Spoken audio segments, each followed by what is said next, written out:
into SandCity Sports March Madness edition. How's it going out there? We doing all right? Enjoying our... All right. Let's go across the board. We got to get our socials in order. Oh. Yes, sir. The Twitter machine. Let's get the IG lined up. Let's get the...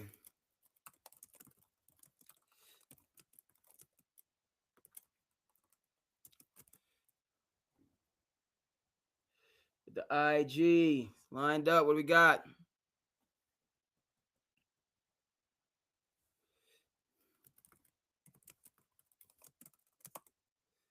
Okay.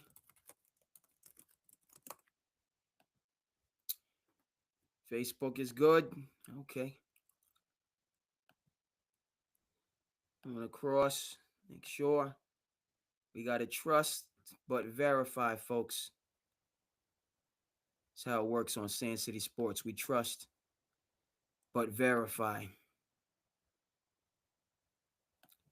Twitch looks good. Wonderful, wonderful. Let me just go across here.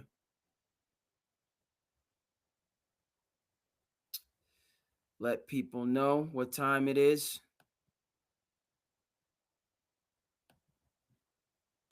Should they want to check in? I let people know, you know what I mean? You got to we got to get the good word out. I know everybody's busy, but you know, we can also make time for SandCity Sports. We can make time for SandCity Sports, so let me just get this link and send it out to the people, you know what I mean? Yes, sir. Yes, sir. And we're moving and grooving. Got this VCU Illinois game. They're locked in. You're following it. I'm following it. Nip and tuck game going into the half. You see Texas under the capable leadership of Sean Miller. Do I agree with Sean Miller on everything? No. But he gets jobs, and he gets other jobs, and he always seems to be in the mix. He's come number 11 Texas, who already knocked out BYU of A.J. Dybantsa fame. They're pushing Gonzaga to the limit. Stormed all the way back. We're going to follow that game. Don Calipari coming to a television screen near you for the nightcap. Young point guard Darius Acuff, another gem in the Calipari tree. Some of these other teams handling business. I got a chance to see Michigan. They're the real deal. A lot of talk about Ohio State. Duke getting rid of the Butterflies, advancing to the Sweet 16. So we shall discuss. But of course, you know what I mean? It's also, I hope the Saturdays have gone well where you are. Nice weather today on the Cape. You know, fortunate to have sunshine. The warm weather, it's not, you know, but it's still, what are we, day or two into spring, so you know it has to develop gradually, right? Gradually. But today was a nice day here on the Cape. All right. So let's get our levels. Let's get our levels right, our volume right. All righty. You know what time it is. SandCity. Let's go.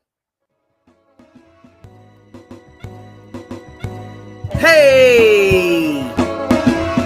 To the business!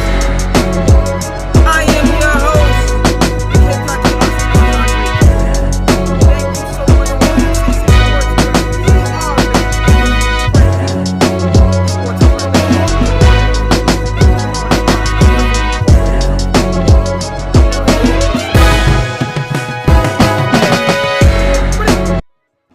Run that back.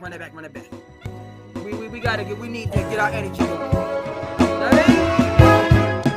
SandCity. Go. How was your breakfast? You got your sleep, but you got your upsets in order.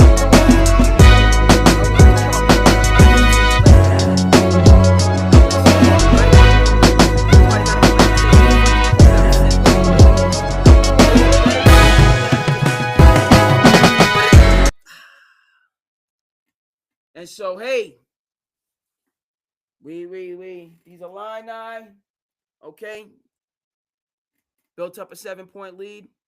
Is any lead safe against VCU? They stormed all the way back against North Carolina. They're not going anywhere fast. They're not going anywhere. Okay, you got to put these teams away. You can't mess around. You got to put them away. Okay, and Longhorns up 3 down the stretch. We'll see if they can hold on. Speaking of the Longhorns, here in the Commonwealth, we are still coming to getting our mind around that young boy Brady Bumilla of Bishop Feen out of Attleboro fame. Young man took his team to a Division I state championship here in the Commonwealth, doing something historic, averaging 40 points, 20 rebounds in the state championship, knocking off the number 1 seed, knocking off the number 2 seed, knocking off the number 3 seed en route to that chip. They took the hard road.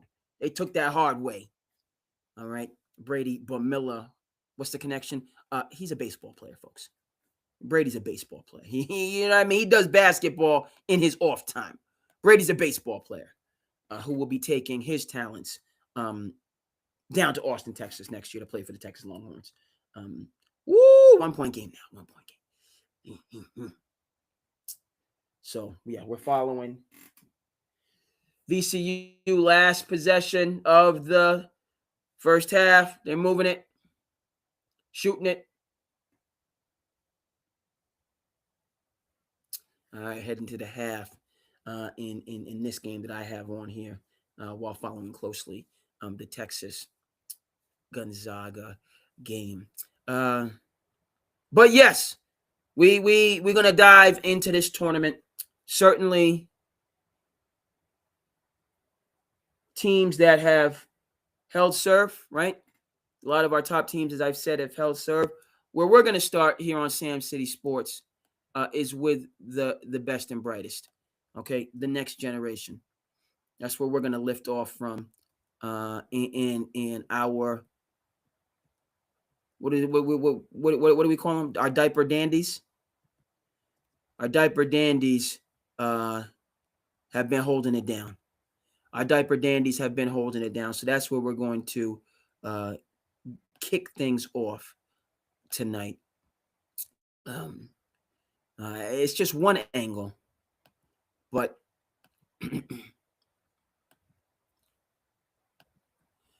all right. So this young man right here, AJ Dybantsa.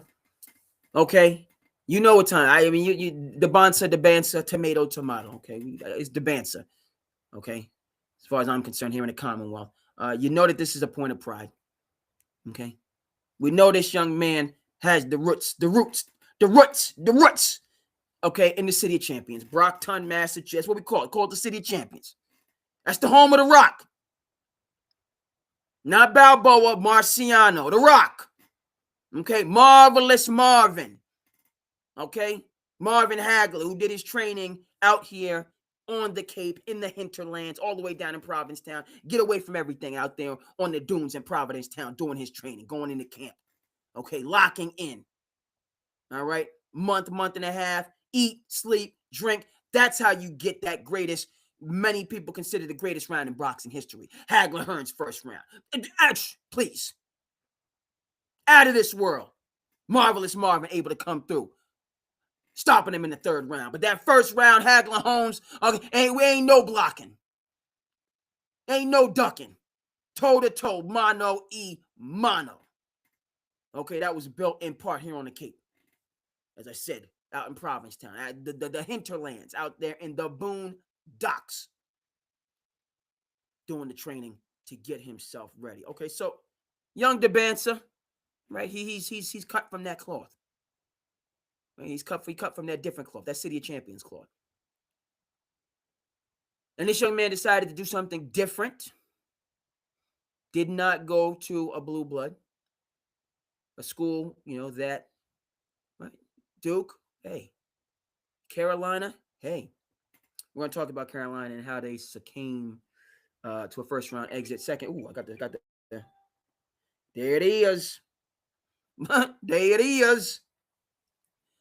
Longhorns, Sean Miller strikes again.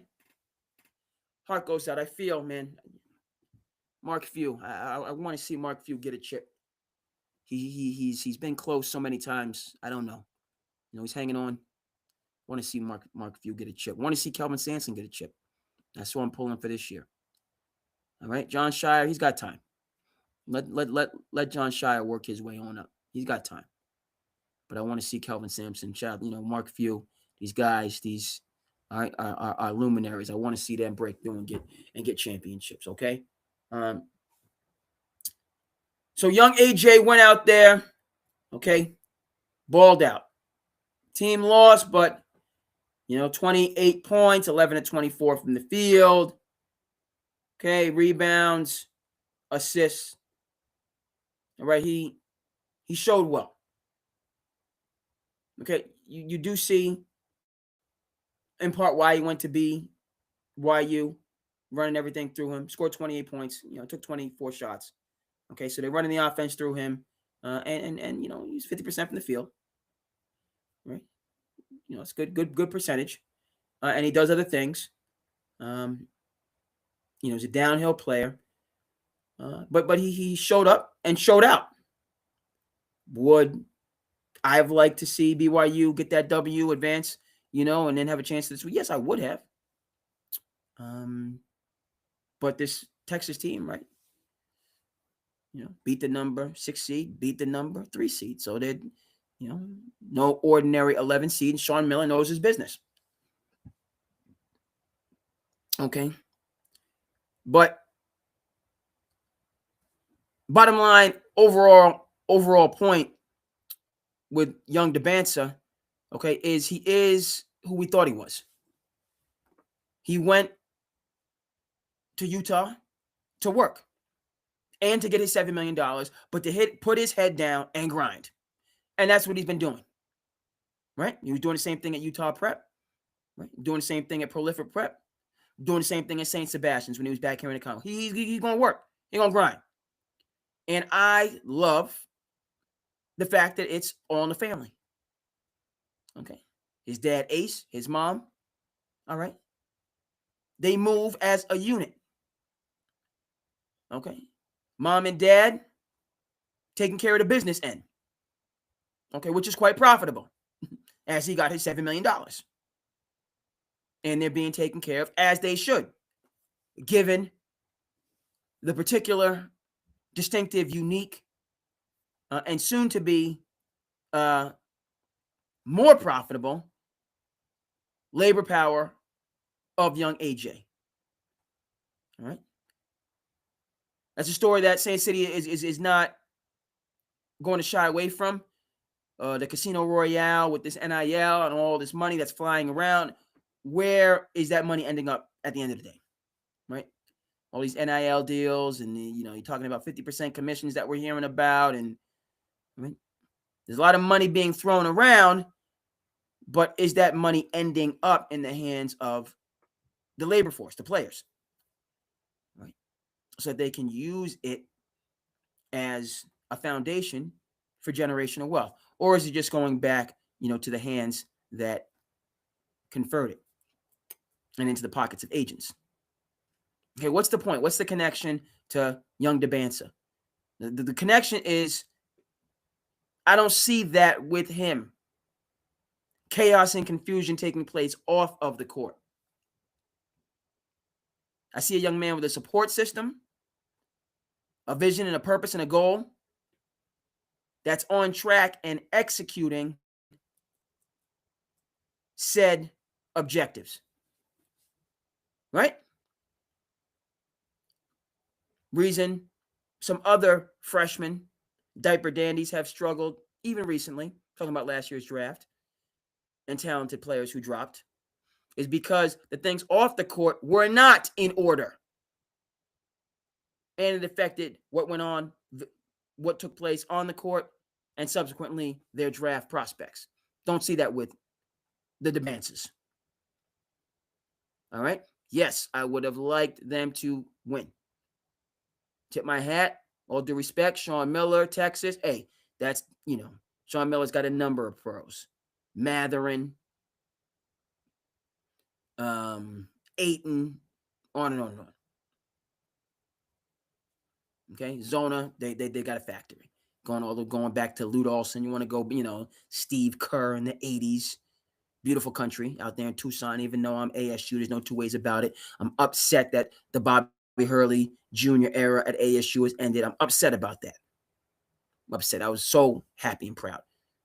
Just like I was equally happy and proud that my coach, 4-star General Tom Thibodeau, took his talents to the New York Knicks and built them into a championship contender. I was so happy and proud. All right. And I'm not over, that tomfoolery that took place last year. I'm not over it. Okay. It's going to take some time for me to get over Bobby Hurley Jr. no longer being Arizona State Sun Devils head coach. It's going to take some time. Had the team been going downhill? Yes. I don't care. I know boosters, fan. It is what it is, right? Herm Edwards had it going at ASU. I believe Jaden Daniels was an early. I need to go have double check that. I believe Jaden Daniels started at ASU. I think we'll have to get the receipts on that.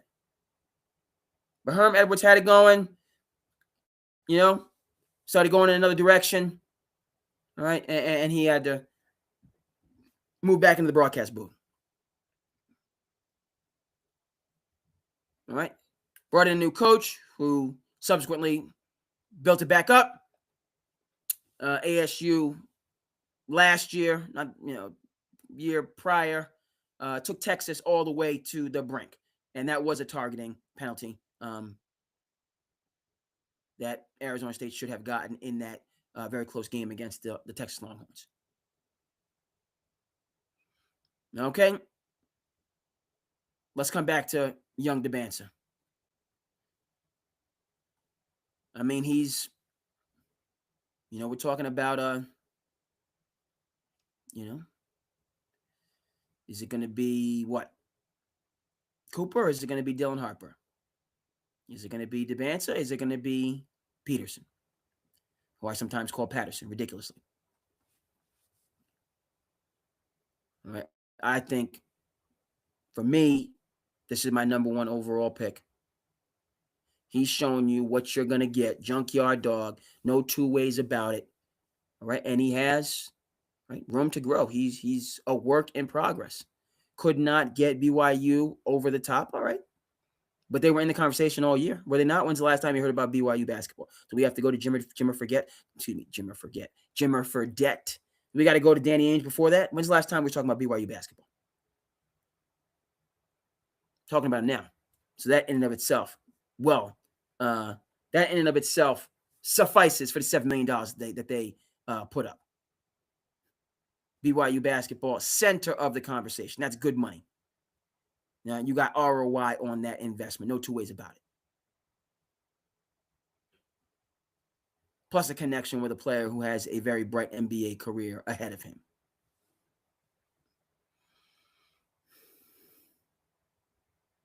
So, tough loss. Nonetheless, this young man, this young lion, this young bull, Brock Ton, boxers, he continues to be on track to climb and grind, scratch and claw to get to his ultimate destination, which is the N.B.A. All right. And not just to get to the league, to establish himself and have a starring role in the league. He's very much on track. Very good to see, setting an example for the Utes coming up in the grassroots world. He's setting an example, right? This is how you can handle yourself to have success. Not momentary monetary success, not flash in the pan potential success, right? We love the potential. Throw that out there. Okay, when you're young, it's all aspirational. Coulda, woulda, shoulda, maybe, right? Because you have time. Right, but at the same time, we say it's a shame that youth is wasted on the young. We say that as well. Okay. When in all of the goings on, okay, the pride and the prejudice of youth, okay, it can be difficult to focus. It can be difficult to lock in. Have consistency. Have patience. Have vision. Okay. We're seeing all these things from AJ and the Dybantsas. Very encouraging. All right. So he ends his college career for all intents and purposes as a viable number 1 overall pick. Mm-hmm. And now it's time for him to continue to do what he's been doing. All right. This is the young man that has a no days off. He seems to have a no days off perspective. Right? So continue with that mentality going into the draft. Continue with that hunger.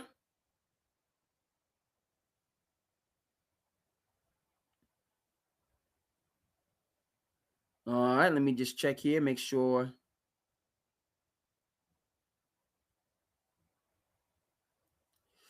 Let people know. We're going to just get the word out to folks.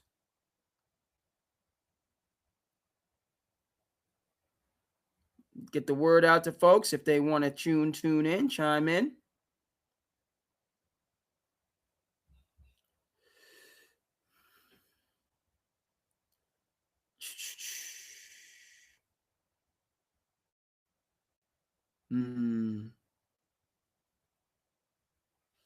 All right.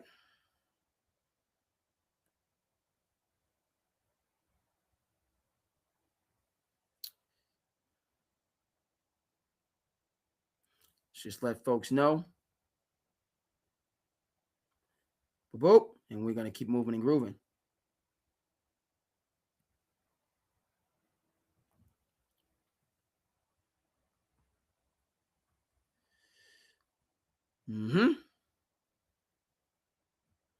Let them know. And now we're going to get to our next freshman sensation.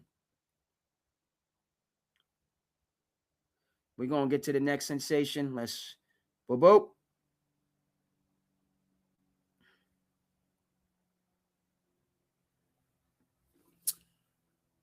All right.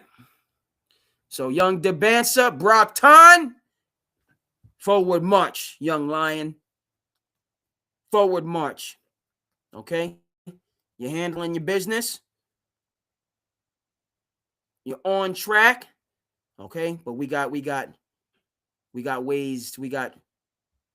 long ways to go. Long ways to go. But much progress has been made, right? Much progress has been made. You're keeping it all in the family. You got your support system. You're keeping the wisdom around you. Okay? And staying hungry. Staying hungry to go out there, chip on your shoulder, something to prove. You're going to continue. Going to continue to step on up. All right?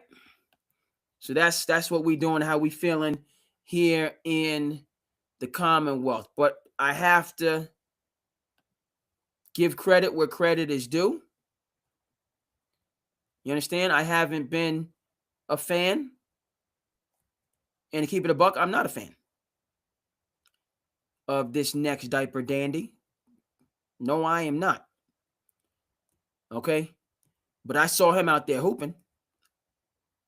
I saw the young boy out there hooping, also giving him 28, if I'm not mistaken, in the first round dub against Cal Baptist. All right, gave him 28, got bopped in the mouth, took a licking, kept on ticking. It's Daryn Peterson. Hey, had himself a game.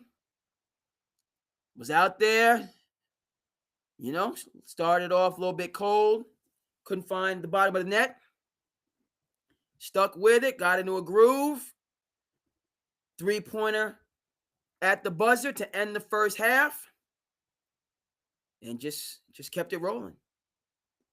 Played a consistent game. against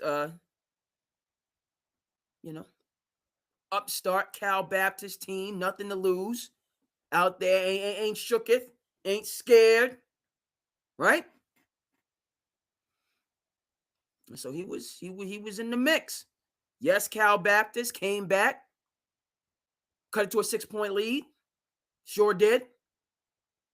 Okay, Kansas had to run some offense, secure some rebounds, push that 6-point lead back to double digits, give himself a little bit of a cushion. But hey, as far as I'm concerned, there's question marks upon question marks upon question marks about young Peterson. Others, had him at one, keeping him at one, have not wavered. I'm off the young man. Okay. I'm with the city champions. All right, but the talent showed through last night. Okay, he's a true freshman. He's playing with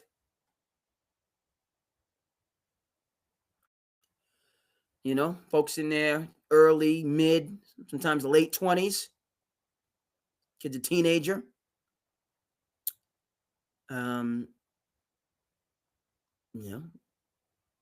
Who at times, is a man amongst boys.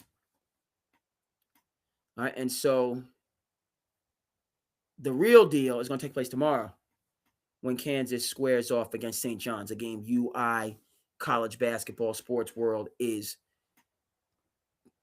man, Pitino, Self, both Hall of Famers, both hanging in, still doing it into their latter years. National champions, right? Two proud programs, and we were in for a treat. It's unfortunate that Kansas or St. John's has to go home. Again, for me, I go back to last year, similar situation. St. John's playing against Don Calipari, Arkansas Razorbacks, who are coming up about 20-some odd minutes. And it just wasn't to be. So I feel this game means more for the Red Storm. Okay? Of St. John's. But it means the world to everybody when you talk about March Madness, when you're talking about when to go home. Right? It's not just one luminary. It's all these luminaries. You got a lot of, Hall of Fame coaches out there. And Hall of Fame coaches to be, if we're talking about Danny Hurley. Right? Tom Izzo of the world, still going. Rick Barnes down in Tennessee, still Kelvin Sampson, right? This is the best of the best.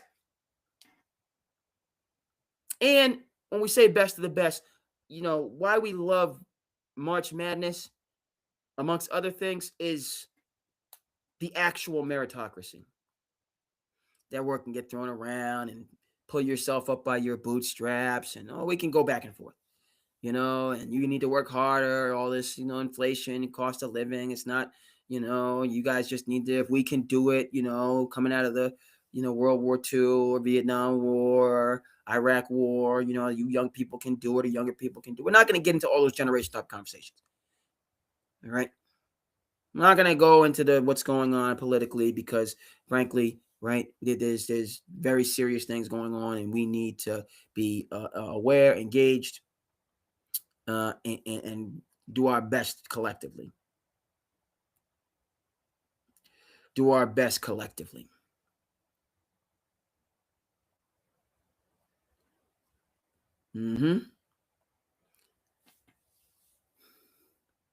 What I'm getting at is, hey, March Madness, hey, you're ranked here, you got this talent, you got it, okay, but we need to see it in real time right now. You that dude, we're gonna see it right now. No maybe, no possibly, no. March Madness, show, improve, or go home. Take your behind home. You take all your NIL money, you take all your entourage, or your enablers, or go home. You ain't playing no more basketball.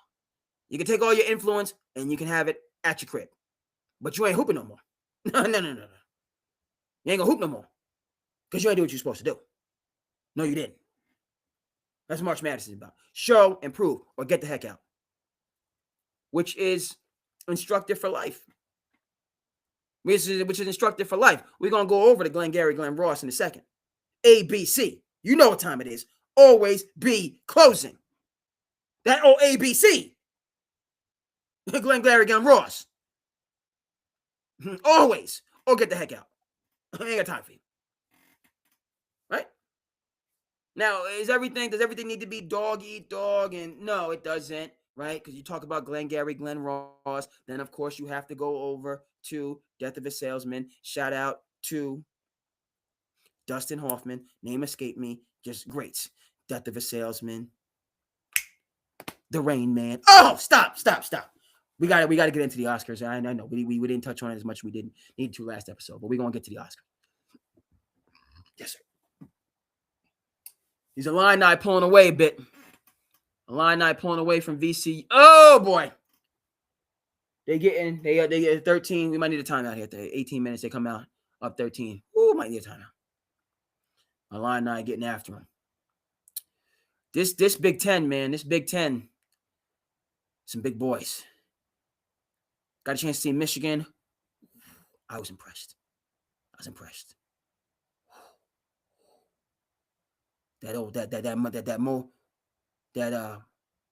Montrez, who played out of Chicago, the big.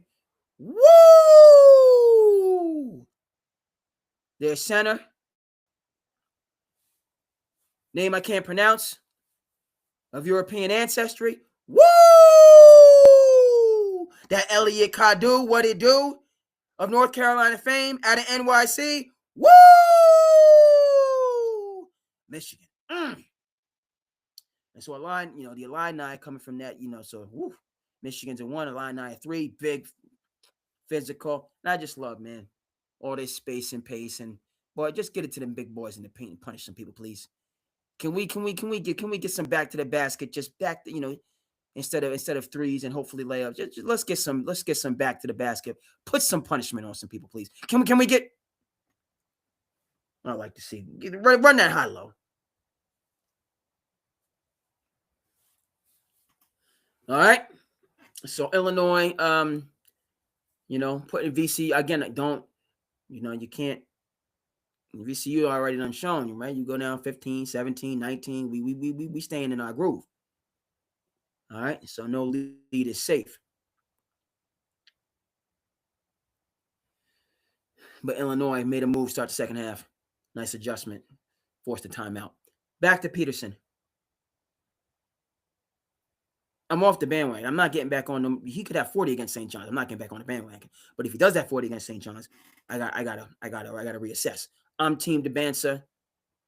I'm team.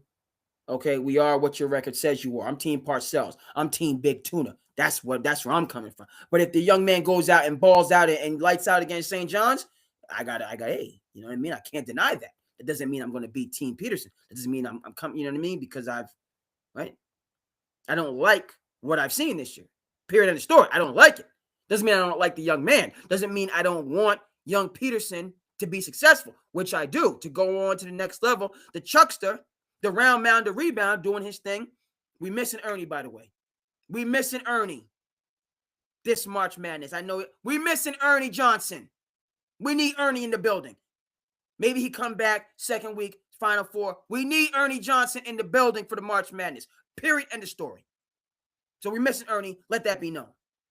Ernie, the one that put me on. I don't have a get to. I have a got to. I don't have a got to. I have a get to. Thank you, Ernie. I ain't heard that. But I borrowed that. I keep it with me.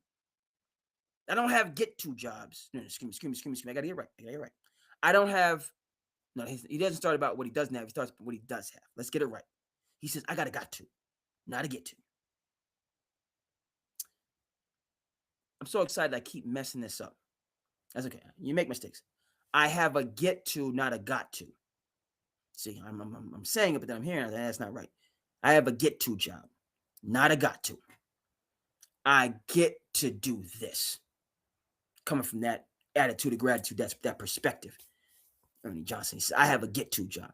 So yeah, the hours are long and I have to do this and I have to do that. I have to do that, but I get to do this. I'm infusing gratitude into my 9 to 5. I'm fitting a whistle while I work. to make it work. Right? That Ernie Johnson. See, the master is a tradition. Like, is it already April? What? No, we got some time for April. No, we got some time. We still in March. My birthday's in March. My birthday's coming up. Shout out to, you know what I mean? My birthday coming up next week. All right, we might have to get a birthday episode in on SandCity. Cape Cod Kid. So we'll get to April, but we got some birthdays in March to get to. So my niece has a birthday this month. Beautiful thing. Beautiful. But we need Ernie. Let's get Ernie on a broadcast. Okay? Period. End of story. No two ways about that. All right? He said I got to get to job. Not a got to. I got to get to. I get to do this. Yes, sir. And young Peterson, if he can embrace that mentality, showing up to work, being appreciative of the work, staying focused on the work,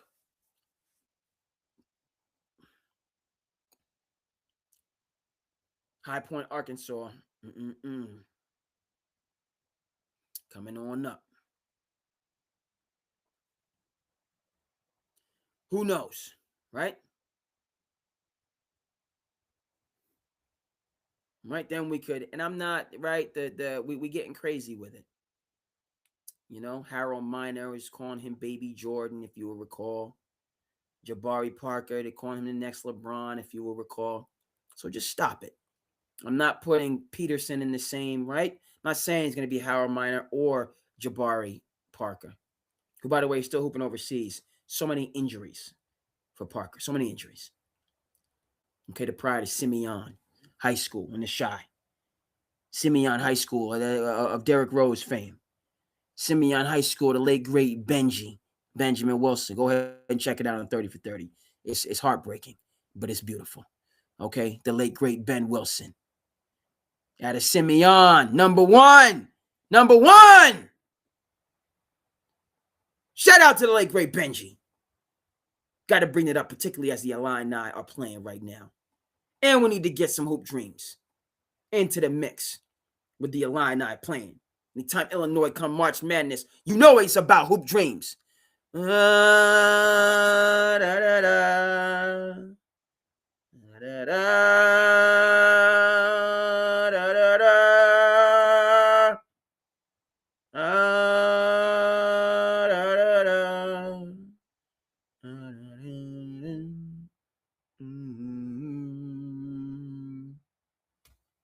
Classic. Masterpiece. Yes. Speaking of which, had to go to a memorial service today, right? Honoring one of the great players and coaches that we've had here on the Cape and Islands, right? One of our greats that we've had, Glenn Rose, just all-time leading scorer, championship coach, right? Shout out, respect, Coach Rose, right? Community came out, just did it all. Wore so many different hats and wore them well, and was just, one of our greats. Okay, over many years. But I got a chance to you see people, so many people from the community. But I got a chance to see my old coach from high school that was there when I was a freshman, and then when I was in grammar school, he was the coach. Got a chance to talk, and it was good to just catch up briefly. But I remember I wasn't in high school. I was in 8th grade.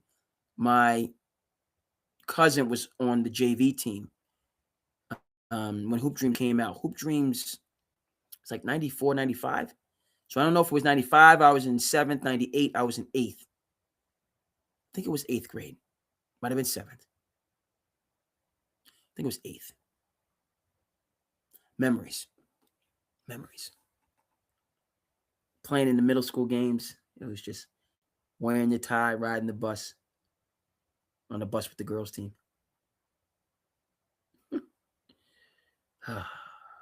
The wonder years. So, coach I ran into today, he took the entire program to see Hoop Dreams. He took the entire program to sit and watch that documentary. That's real stuff, man. For them to see that film. Okay? Younger people, you know what I mean? I know it's been some years, right? You look up and it's been 30 years. I have not seen Citizen Kane. I'm not, there's no pride I take in this. I don't say it proudly. But I have not seen Citizen Kane start to finish. I need to sit down. I actually have the DVD somewhere around here. If we even think about DVDs, right? I have an old DVD player, find it, but I need to sit my behind down and watch this film start to finish. Arguably the greatest film of all time. Spike Lee just put out a list of his all-time films. Spike Lee's birthday was yesterday. I believe the day before. Come on now. Talk about greatness. Talk about our greats, right?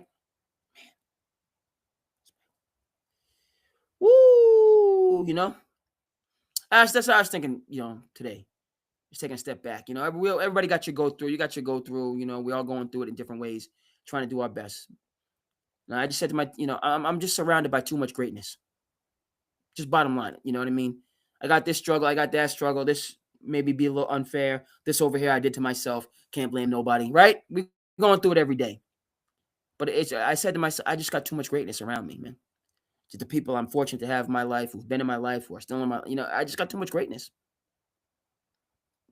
To complain or to make excuses. I just, you know what I mean? I'm just surrounded by so much greatness. And I know if you feel, that way out there, just, it could be your parents, who you get a little bit older and it's like, wow, these people really held it down for me. It might not be your parents. It might be, a mentor or a relative or a teacher or coach, but just sit back, man. Yeah, you're going to rub elbows with VCU taken to the cup, no call. Illini going back the other way. And they finished that. Illini, double-digit lead. They in the groove. But that's what, I think maybe it takes, some of these things just take time. But even, the sooner the better. You have the perspective, you have the gratitude. The people around you, they're not perfect. They're human. You get older, you realize you're human. Doesn't mean you make excuses for yourself, but you can kind of understand the ups and the downs. But yeah, right. You got a lot of, for all the challenges that you have, you just have a lot of examples of people that overcome challenges and just a lot of people that supported you to get to where you are. Okay, which is what it's all about.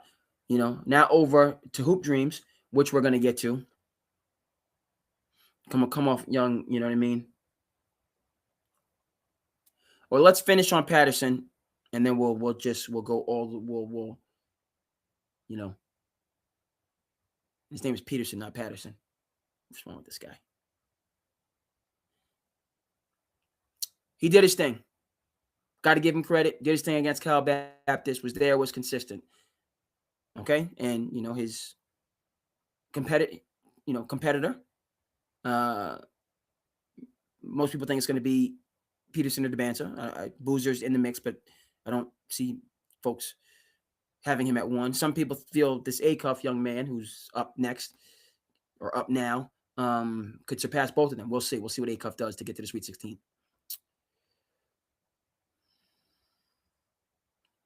Peterson goes off against St. John's.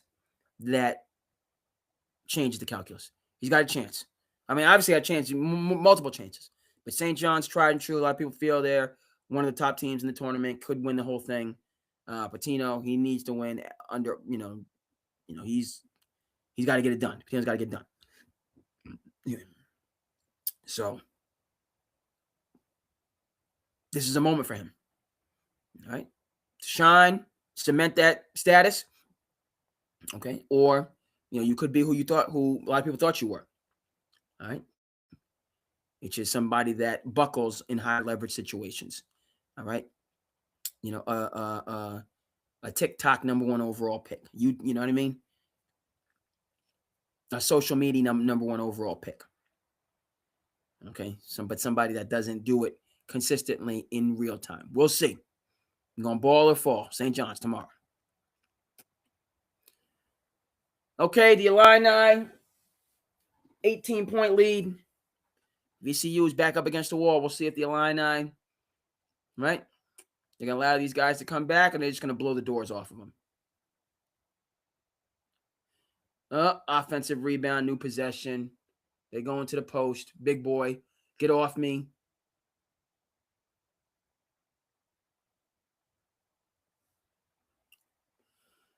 All right, so Illini, they looking to play a little bit more of a physical game. Carolina known for the finesse. Carolina known for that finesse.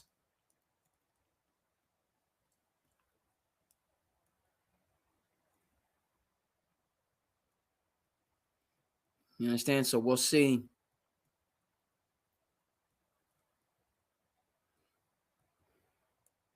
Yes, sir. So we're going to talk because we got Illini that's up there.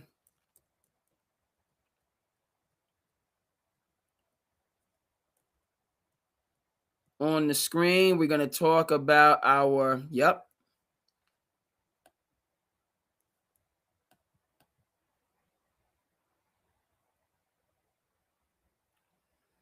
Appreciate it. People checking in with me. Very good. SandCity. Saturday night. Madness of March.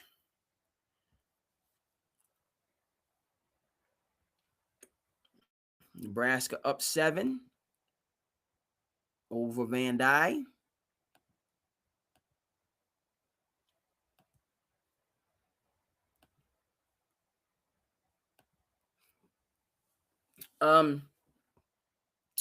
Yeah. So we discussed the hoop dreams.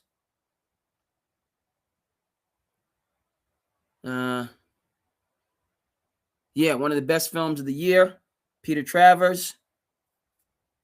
One of the best films I've ever seen. Late great Roger Ebert. Just mind you, folks, this was not nominated. Wasn't even nominated for Best Documentary.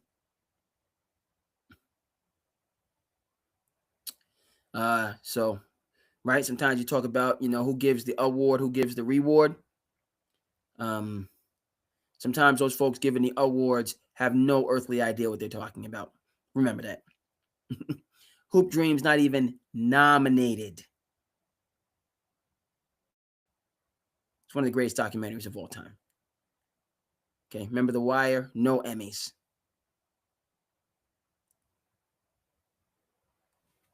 Let me just double check that. It's so, I mean, I gotta have to go back and watch way down in the hole. Shout out to Jamel Hill. Shout out to Van Latham. Hold on.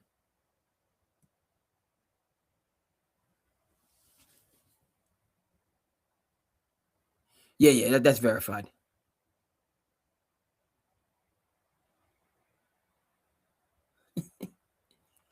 The Wire was only nominated twice.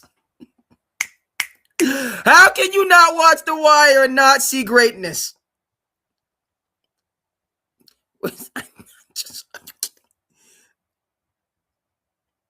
Who gives the award? Who gives the reward? Man, the Almighty, the enlightened, the people. It's just it's so wild. It's truth stranger than fiction. But we see it, we experience it, we feel it in our day-to-day lives. So it's just a reminder, that whoever, the influential, the enlightened, they are not rocking with you, but you feel strongly and it's benefiting people, keep going. Because 30 some odd years later, I mean, are we even, what films were, that's a good question. What films were even nominated for Best Documentary when Hoop Dreams was nominated, that won those awards and had their nights? Are we talking about them 30 years later? Do they resonate with us 30 years later? Like Hoop, I mean,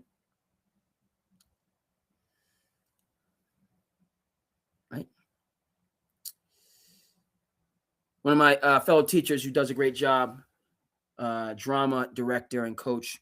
We have some of the best programming and concerts, in our district here on the Cape in Barnstable, bar none. They just do tremendous work. But one of her quotes that resonated with me is, "When words fail, music speaks. When words fail, music speaks." And it's the same thing about the arts. Right? When human beings are at an impasse and we can't see eye to eye on anything, and we have to part company, which sometimes it just has to be. We have to distance ourselves. We have to take space. We have to go our own way. Right? At certain parts of the journey, that's just life. Right? Steinbeck called it the exuberance and isolation. I don't know if that was Steinbeck or a review. Cannery Row, John. I'm a huge Steinbeck fan, by the way. One of the greatest books that I've read is I was going to say The Brothers Karamazov, Dostoevsky, which is one of the greatest books I've ever read. But East of Eden, recommended by a dear family friend, Big Lou Clark. Shout out to the Clark family. Appreciate you. Very much so. Big Lou recommended The Brothers, and then I needed to ask. I shouldn't just be taking stuff from people's library. I apologize. I didn't ask. I got to ask. When you're young, you're over your friend's house all the time.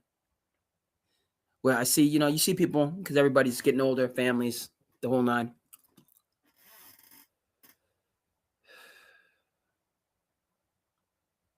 High Point up early, 9-4.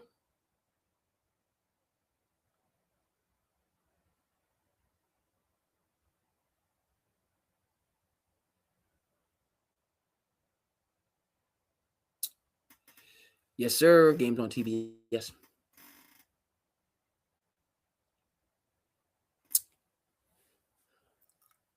But yes, Brothers Karamazov, Dostoevsky, East of Eden, Steinbeck, Grapes of Wrath also, and then some of his shorter books, Travels with Charlie, which I enjoyed, being a dog dad, and then Cannery Row, which I also enjoyed markedly.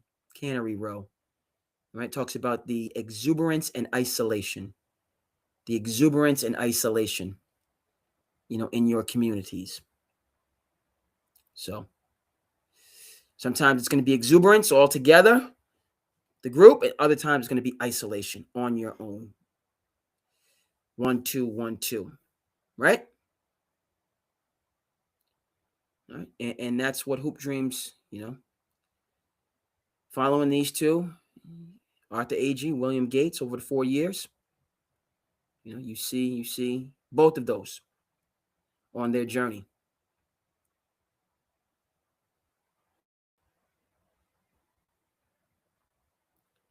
And so again, the memorial service that I was at today, seeing, former coach, it's good to connect with him, and then just remembering, right, which is tough at the time. And I wasn't even on the team. I was just my cousins telling me about, it was 96 that happened, because my cousin was a sophomore. It was 96. He took the entire program, got on a bus. Everybody got on a bus and went to see this film.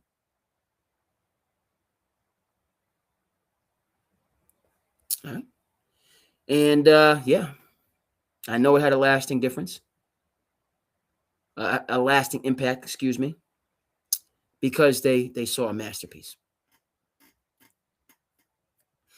And of course, everybody's right to their opinion. So anybody who wants to chime in on Hoop Dreams, feels differently, the same, you know where to find me. SandCity, we here. We're in the building.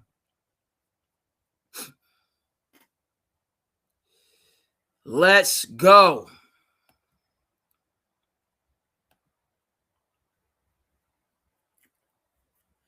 All right, the Illini are playing.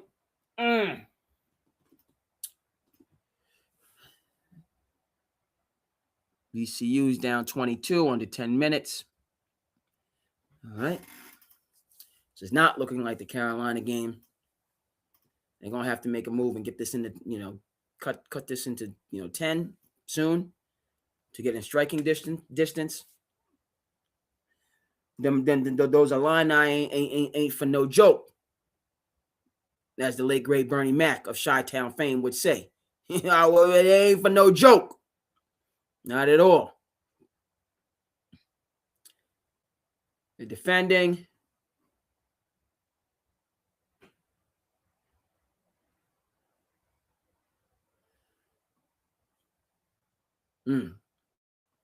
Long bucket, broken possession. Keep themselves in striking distance. Okay. Speaking of, we're gonna follow this. We're following Arkansas. Storms back, takes the lead against High Point. Storm back and taking that lead. Okay. I feel like we need to discuss, since we're talking about,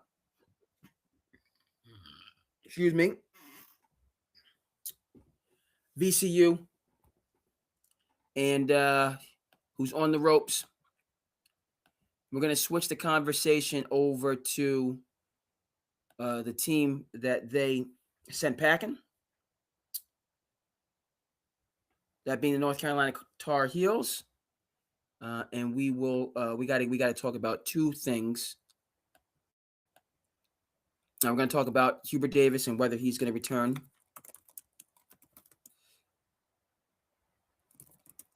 to Carolina. We're going to talk about Hubert.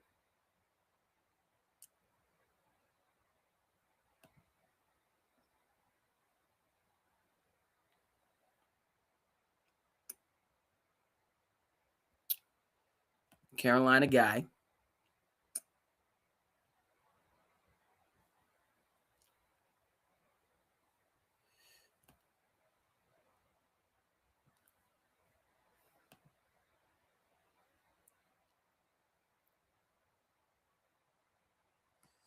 You understand?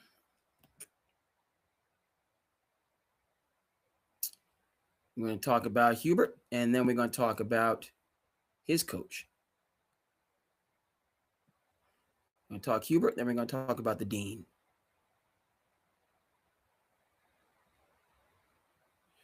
We're going to talk about the dean. Dean Smith. There's only one.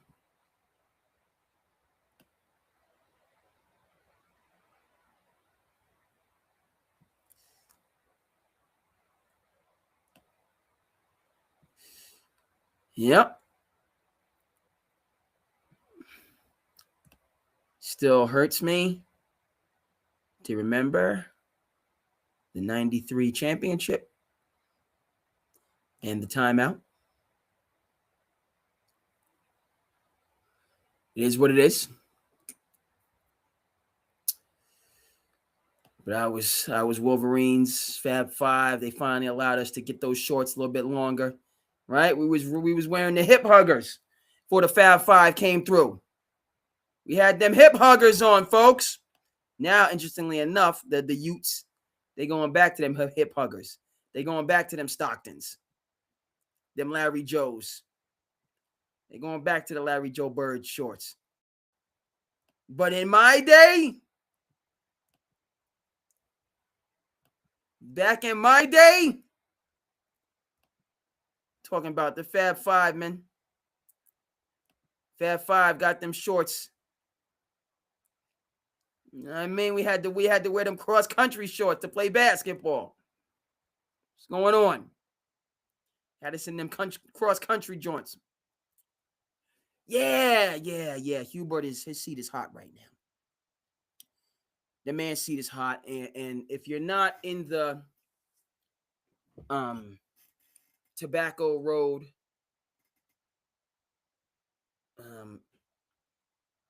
world, universe, environment, might say to yourself, how the heck Hubert Davis be on a hot seat? Didn't he just get Carolina to a natty? Didn't he just deliver Coach K his final L in a Final Four matchup? What? Sent Coach K home in his first year? His first year, Coach K's last year? You know what I mean? Talk about feast to famine. Talking about a feast to a famine. If you're Coach K, arguably the greatest college coach of all time. Now, we know the Wizard of Westwood. It's going to be tough to unseat him. But Coach K, with his 5 natties, believe he has the all-time wins record. So he certainly has his claim. But for all that, you got to lose your last game in the Final Four of all teams. You got to lose to Carolina. That's highs are really high and the lows are really low. It's Tom Izzo right there.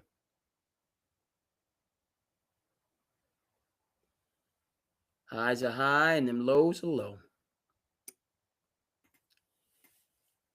But yeah, Hubert, first year come out like gangbusters. Missed the tournament the next year. What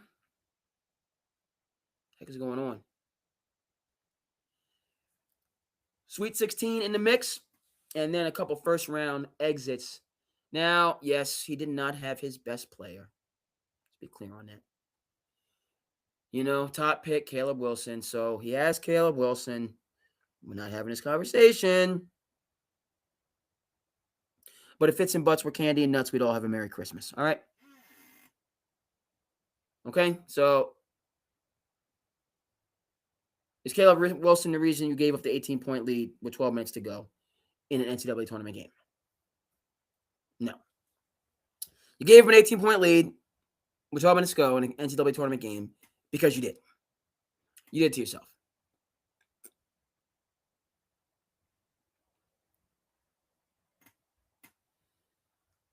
All right. Right.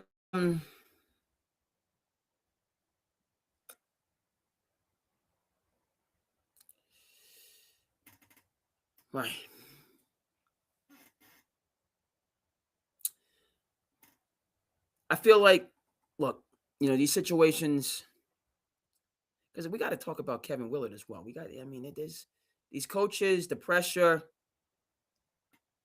You're seeing that people are under pressure. Folks are acting out of character. Kevin Willard just with some wild statements. Wild that we will discuss. You're going to fire your coaching staff because your guys aren't rebounding. It's the coaching staff's fault that your team is dysfunctional. All right. Again. All right. We know that attitude reflects leadership. Attitude reflects leadership. Tom Izzo, the highs are really high, the lows are really low. If you're getting all of the glory and the coronation when you're riding high, you got to walk point. When the chips are down, you have to walk point. When the going gets tough. Yes, you, Kevin Willard. That's what you have to do. Okay? Because when you're winning and all the pomp and circumstance, I think about my man. I say my man because I'm from the great state of New Jersey, and I've been Team Hurley from day one, so stop it. But I think about my man, Danny Hurley, who was the black sheep of the family for so many years. He talks about this, and all of a sudden now he's a toast to the town with back-to-back natties. And he pushed Florida to the brink last year. We'll see what UConn has in store this year as a number 2 seed. We will see. Ooh, that Duke UConn. Oh, my goodness. That Duke UConn Elite 8. Ooh. We got history here, folks. Duke and UConn got history. We talking 99. Y'all might not remember the Elton Brand, Trajan Langdon, Corey Maggette, Shane Battier, William Avery. They was some team invincible. Calhoun and them boys. Khalid El-Hamein came through. It's like, who? Who? That 2003, 2004, Luol Deng, J.J. Redick, Shevlik, Randolph, Sheldon Williams. UConn came through with 10 losses. Emeka Okafor, Josh Boone, Ben Gordon. Got him out of there. These two teams have history.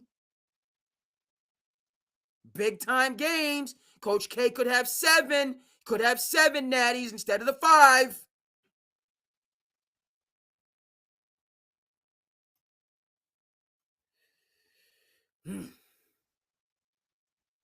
That's what I mean. I know we got St. John's in the mix. We got Kansas in the mix. But that Duke UConn Elite 8, bananas. Arkansas going up 3 on High Point. 10-9 to go. Illini, 5 minutes to go, up 19. They ain't playing around with VCU. They ain't playing around. Back to Hubertman. Right? You can just say, well, I mean, we going through it ourselves, right? As working people out here. We know what it is to have stress. We know what it is to have pressure. Boss don't understand. Right? Your kids might not understand. Your family members might not understand. Don't seem like nobody understand what you're going through, right? Living in the day-to-day, the dog eat dog. Okay? That Glenn Ross world that we live in. Shout out to David Mamet. Classic. We're gonna get Glenn Ross on the screen in a little bit. I referenced it twice. We're gonna discuss it. That's just a classic movie. Okay, the cast was just bananas. Right? Bananas. Right? Nobody understands, nobody wants to understand. It's just dog eat dog, rat race. But the pressure, it does things to you. I mean, you know what I mean? It just, right? But in the midst, like, no excuses. There's no excuses. Right? College, it's right? You get these jobs. These guys are making more than the pros. You play half the games the pros do. I mean, you can't help but get hired because all these teams, and there's so much money going around, right? Sean Miller, guys that have had off the court issues, they're gonna, you're gonna get you. If you want to stay in the game, you can stay in the game, right? So that's kind of one way of looking at it. As the coaches, okay, you don't like me here, they're gonna like me over there. You don't like me over here, I'm gonna get a job over here. I'm going to work and make this money. So, right? If you want to stay in the mix, you can stay in the mix. Oh, these guys are gonna like me. Like Bobby Hurley Jr. I talked about him being an assistant for Danny, which they've done it before, but he's gonna get another head coaching job if he wants it. You need to find the right opportunity. You got to clear it with your family, all that stuff. But you can stay in the game and continue to just be a part of it. But then if we're talking about getting to the top of the game, the zenith, all right, then you got to win. Meaning, right? Like, John Shire has a decade to win a natty. Period. It might not, he's been close. He's, right, the program is in the right direction, but he has to win a natty to keep his job. And Hubert Davis is in, Duke and North Carolina, right?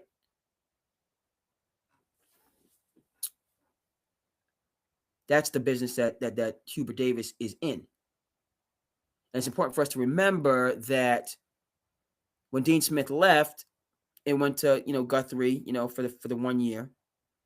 And then, his assistant for the 1 year. I believe that was the year they had Antoine Jameson, the Antoine Jameson year where they were in Vince Carter might have been on that team. And they got upset by Utah. The team was just loaded and they got upset in Guthrie's year. One of their players got like a technical or whatever, did something stupid, and they just didn't have their mojo and got mad dogged and lost the game. That they were the better team. I believe that was the Vince Carter, Antoine Jameson year. And when Guthrie left, Dean Smith, he goes to Roy Williams. He's like, Roy, I need you. But Roy was doing his thing at Kansas. Right? He said, I'm at Kansas. I'm here. Coach, I got to stay at Kansas. Okay, went to Brad Daugherty, right? Came in, and Daugherty brings in Rashad McCants and Sean May and Ray Felton. But Daugherty he wasn't it. He wasn't it. Kansas loses to Syracuse. Yes, they did in 2003. Boeheim gets his natty. Kansas lose to Syracuse in 03. I remember that. Kirk Heinrich, Nick Collison, all those guys. They asked him. They were pressing him. You remember that, guys? You remember that? They were pressing Roy Williams in the post game after he lost to, with his guys and heartbreaker to Syracuse. And they kept pressing North Carolina. What's going on, Carolina? What's going on, Carolina? And then finally, he's like, I don't give a sugar honey iced tea. I don't give a sugar honey iced tea about that question. They couldn't bleep it out. And he just looked at the broadcaster. You want something to say now? I don't give up. And you could see she was like, we done messed up. Meaning you done messed up. Meaning we done messed up. Because she has to ask those questions. I mean, she can ask them. And no, she doesn't have. That's where the art meets the science. Right? Because yes, you have to ask it. But then, then it'd be like, you have to ask that question in that moment. Because that's what the people really want to know.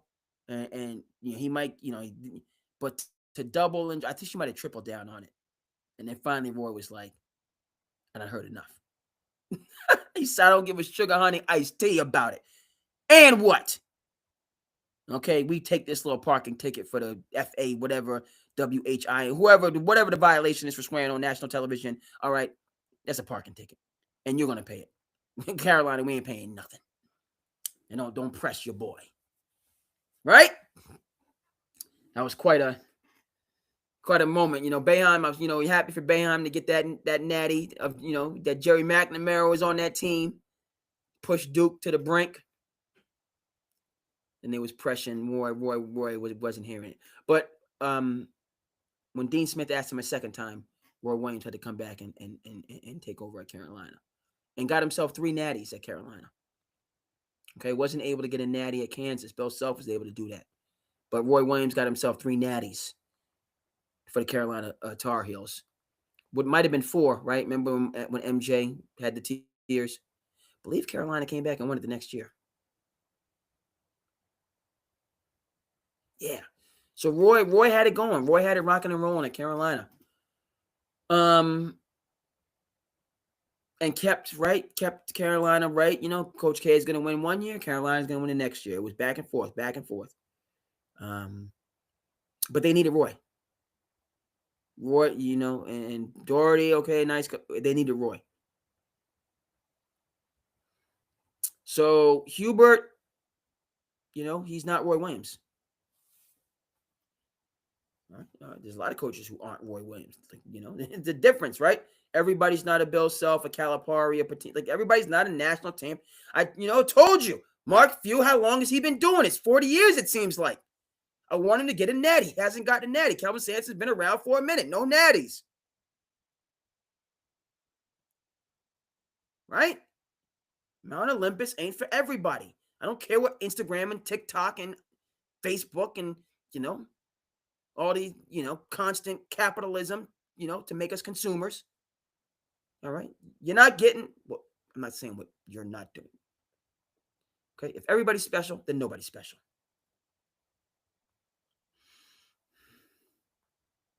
Right? And, Hubert, he's a nice guy, and all that. Does he get another year? I feel like he deserves another year. I do. That's just me. I'm not in the tobacco road. Because, again, unless you're going to convince Danny Hurley to come down, right? And it would have, I would bring in Bobby Hurley. Can you do that? He's a Duke guy. So, no. What are we talking about? Mick Cronin? Like, who are you bringing in that you are 100% sure? Because, by the way, folks, Arkansas up 1, right? The people at Kentucky had enough of Calipari. They brought in Mark Pope. And I can, Calipari, right? That he won his natty, but he had some clunkers. He had some, so it was, he had some up and down years. Now, he's giving you pros after pros after pros, right? So Calipari's, now, I mean, his Rolodex is second to none. like all time second to none in terms of the pros he produces. All time second to none, which is a conversation. I mean, now we're going to. I feel like I got to sneeze. I don't often sneeze on SandCity Sports. Moving stuff around. I don't often sneeze. I feel like I got to. So sometimes you have to sneeze and then it goes. It's kind of gone away, but it might come back. So I just gotta, because when your boy go, I gotta, achoo, Casey at the bat. Casey would huff and puff. Oh.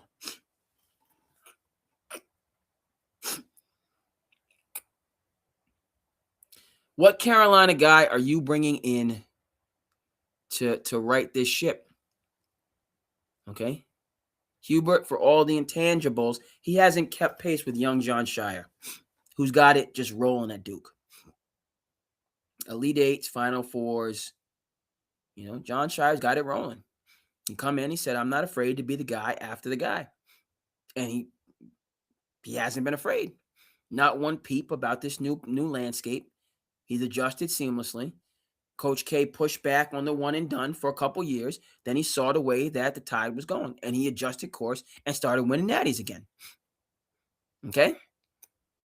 So Jon Scheyer, this NIL, this mercenary college sports system of just, all self-interest all the time. You're not a peep. He's ready for the new marketplace, and he's excelling in that new marketplace. They were the best team in the tournament last year. Yes, they were. Pound for pound, they were the best team. Got Mad Dog, and they and that's a thing, right? You see a difference between a young coach like Scheyer. That last shot last year with Cooper Flag was no good. They just ran basically a sideline, ISO for Flag. He took a fadeaway. They're down one. Bogus. I said what I said. That was not a good set. Period. End of story. In a high leverage situation. Now you go to, what was it? TCU against Ohio State. Jamie Dixon, veteran coach. The set that TCU ran when they were down one or tied or whatever the case may be. They ran a set. They got it into the mid post. Mid post, look, bounce pass to the low post, one dribble. Wait, just dropped it in the basket. It was poetry in motion. Poetry in motion.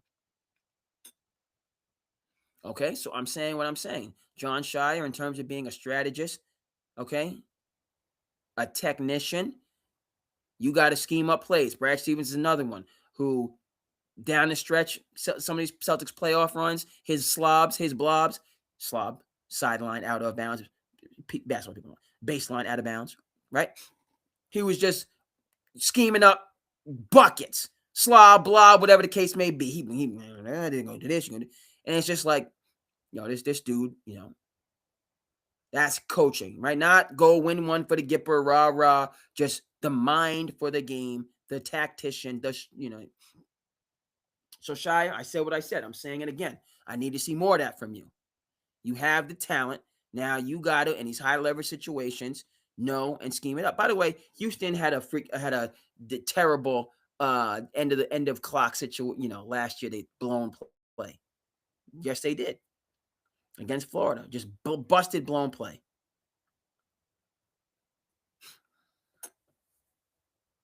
All right.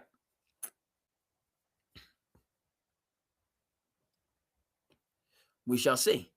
A team that's known, whatever you want to say about Danny Hurley, he goes bonkers on the refs.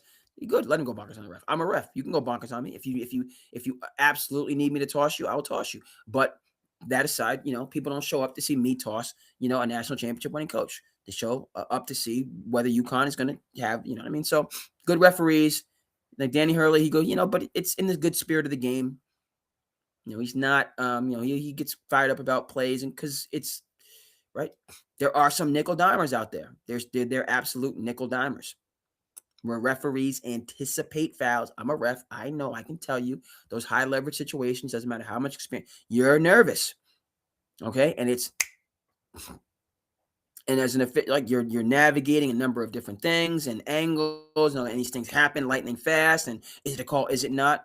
But the thing is, in those high leverage situations, as officials, You got to give yourself a split second more. You don't want to come in a split second early. You can't. That's how you blow calls. You got to be in, 100% position. You got to have the right angles to see it. You got to, you got to let it start. You got to let it develop, and you got to let it finish. And then after it finishes, you have to give yourself a split second to verify you saw what you saw. Right. Now, in that split second, you might miss something. Okay? If you lose concentration, but you got to see it, right? And then you got to give yourself a split second to see the impact of the foul. That's the way that the rules are written. Contact that does not affect the normal offensive or defensive movement is to be deemed incidental. The greatest rule in our basketball rule book, incidental contact. Contact that does not affect the normal offensive or defensive movement of the offensive player is to be deemed incidental. If it doesn't affect your normal movement, yes, there was contact, but you were able to get the finger roll off your fingertips, or you were able to get the jump shot off, okay, and you didn't affect, you stayed in your verticality, that's incidental contact. It is not a foul. Okay? So we got to give ourselves that extra second to and come in a second late. But it be clear, like, oh, that didn't look, oh, yeah, foul. Okay, got it. Okay, rather than a second early, now you've committed and it was nothing, and now you got to eat, it's crazy. Do you go through with the fouls and the incidental, you know what I mean? Now you're just in hot water. So those are things a lot of times that Danny gets riled up about. He went crazy. I think it was in an Xavier game and got thrown out. It was a foul. Or, no, excuse me, it wasn't a foul. It wasn't a foul. His guy went to the basket, and the guys just walled up. And then he went bonkers. No foul there, Danny. None. Straight line drive, the defensive player walled the heck up. Slid and walled up, and your player did a little tumble, triple, and you wanted a call for whatever reason, maybe because of another call. But on that one, nothing. Nothing. Danny anticipated a foul. His player went into the trees with the wet redwoods and tried to do a little pirouette. And no, we ain't giving, you went here with the redwoods. You know what I mean? You slam up into a tree that's been there for 400 years. Okay, the tree ain't moving. You gonna move, but the tree ain't moving. Okay. So you better either kick that thing or put it high off the glass. Okay, because you in here with the, all right, with these skyscrapers. So no, didn't get your head and shoulders around, didn't have a step, straight line drive. They're already set. All right, no, there wasn't a foul. Danny was upset, bumped the ref and all the rest of that stuff, and he had no grounds on that one. Now, if that big jumps towards, and Biggs do such a good job now of rolling up and maintaining the verticality, but if he comes through with a Georgetown forearm shiver, then it's another different story.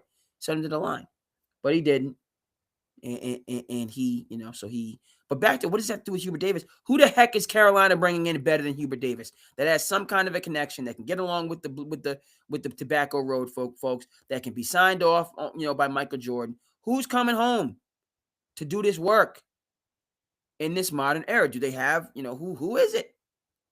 You bring in a young coach, right? I don't know. So that's reason. And again, yes, the Caleb Wilson, that does factor in. They shouldn't have lost the 18-point lead, particularly after they didn't lost in the first round the year before. Hubert Davis should know that. He should feel the pressure. Take that doggone coat off, sweat through that first thing, get your John Thompson towel. Where's the John Thompson towel at? How do you blow an 18-point lead? Once it gets to 7, call a timeout. It's a DJ red alert right now. We can't let them get no closer. How do you let them come all the way back and tie that thing up? You better protect that lead. Burn all your timeouts. I don't need a timeout when I need to protect this lead. What I got to do. I will burn every single last timeout. I don't need a timeout if we up 8 with 32 seconds to go. Unless it's a Reggie Miller situation. I don't need none of those timeouts. So I am protecting that lead. Particularly, I know I'm already on thin ice because of I put myself on thin ice. Nobody, this ain't no conspiracy. This isn't anything, because you're a black man or because society. Nobody's out to get you. You just been losing. And you are losing an 18-point lead against a team you have to win. Doggone it. By any means necessary at this point. Hubert, he come into the press conference. He's like philosophical. Well, the nature of being is coming in with all kind of like euphemism, right? The man, it's we got to be careful. Excuse me. We got to be careful what we wish for because we might get it. And Hubert Davis is looking overwhelmed. You just look at the man. Eye test. Looking like this is getting to be much for you. Okay.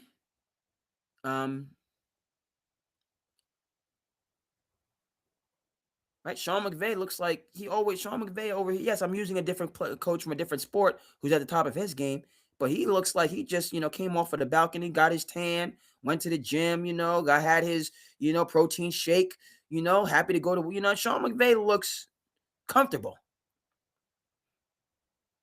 Right? Danny Hurley has his way of doing things. He's a high intensity, but that's what he knows. He's Bobby Hurley Sr.'s son. So he coaches, but that's a comfortable place for him, being fired up and being, But Danny looks like he's in his zone. Obviously, it's easy to be in your zone when you're winning. But at the same time, if that's what I'm saying. Boeheim talks about it. A lot of these, Izzo had said it best.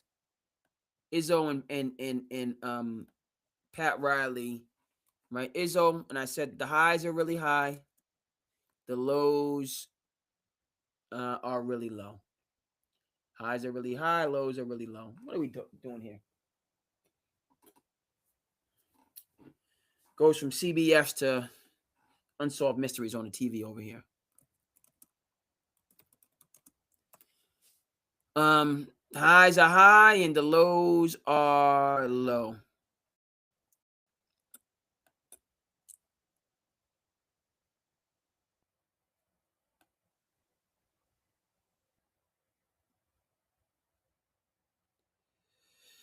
Yes, indeed. So let's see if we can. But the final verdict for me on Hubert is I give him another year. If he wants another year, he's, if it's become, and he understands Carolina, he seems to be a pragmatist. So he's got to, Hubert, fess up. Fess up to what you did, what you've done, which is, kind of let things get out of hand.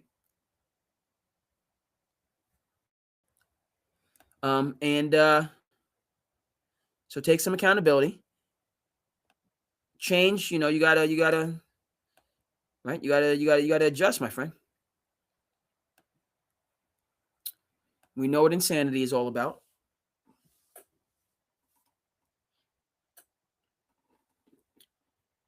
We know that the insanity is doing the same thing over and over and expecting the different results. All right. So making adjust, my friend. Don't get into well, this is the way I do things, and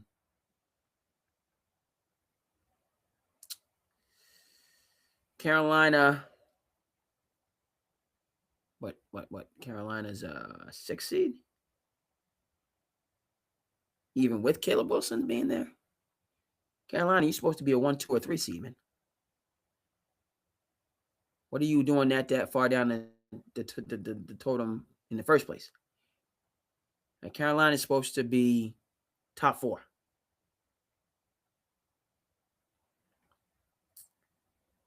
Okay?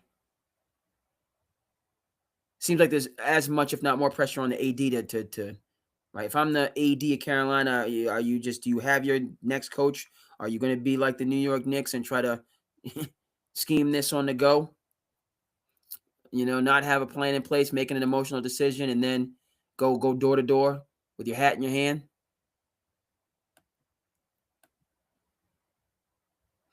Okay. Bottom line, end of story. Hubert, you have to be bought in to take some accountability, to adjust. It is difficult to teach an old dog new tricks. If not, now it's on the AD. You got to have that replacement ready to go. And if you don't have the replacement ready to go, then you're going to have another year of the same old. All right. Maybe you'll get a high draft pick, or some high draft. What am I talking about? Some diaper dandies in there. That hasn't necessarily made a big difference because Duke is not winning ACC championships and the rest. But by the end of next year, unless Hubert strikes lightning in the bottle again, right? The next coach has to be ready to go. Right, so what did I really say? This is the AD's. And by the way, the AD might have his hands full with Belichick running the football team. So looking like another year of Hubert. Another year of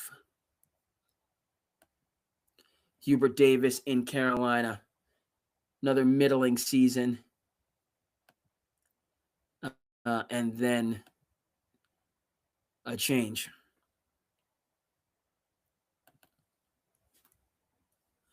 All right, speaking of which,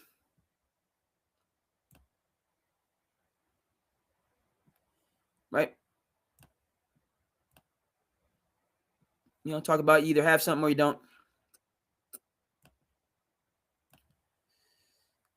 As the Illini break through, advance to the Sweet 16. We got to keep track, folks. We got to keep track. The Razorbacks of Don Calipari fame are in the mix against High Point. Let's go.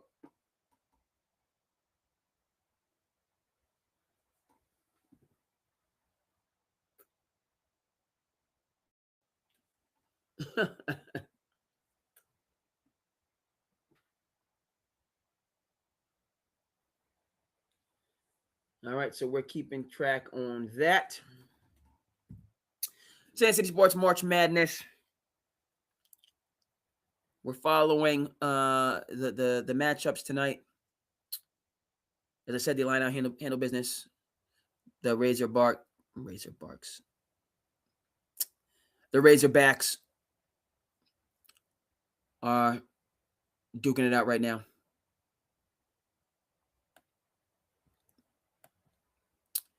And we will keep eyes on that. Okay, Carolina, right? They're at a crossroads. Okay, let's go back to the glory years. Coach Smith. They win the national championship against my Michigan Wolverines, the Fab Five. Need to put those banners back up if they haven't already. Okay, we got to mend those fences. Long overdue. Okay, so they win the Natty. The famous timeout, Chris Webber, hurtful to me then, now. Always. Dean Smith, that's his second Natty. First in 11 years. He only ends up winning 2, if you can believe it. Right, legendary coach. It's hard. It's hard to win him. And he goes 11 years without winning a Natty, which is crazy. And he only wins 1 Natty with Michael Jordan. Crazy. NC State wins the next year. Georgetown wins the next year. Crazy. But again, you're talking about just, well, NC State, Houston was the team that year. And then Georgetown, they denied John Thompson a natty in his first year. But by the time Patrick Ewing was a junior, you're not denying him another natty. So that was Georgetown's year. And 85 was their year as well.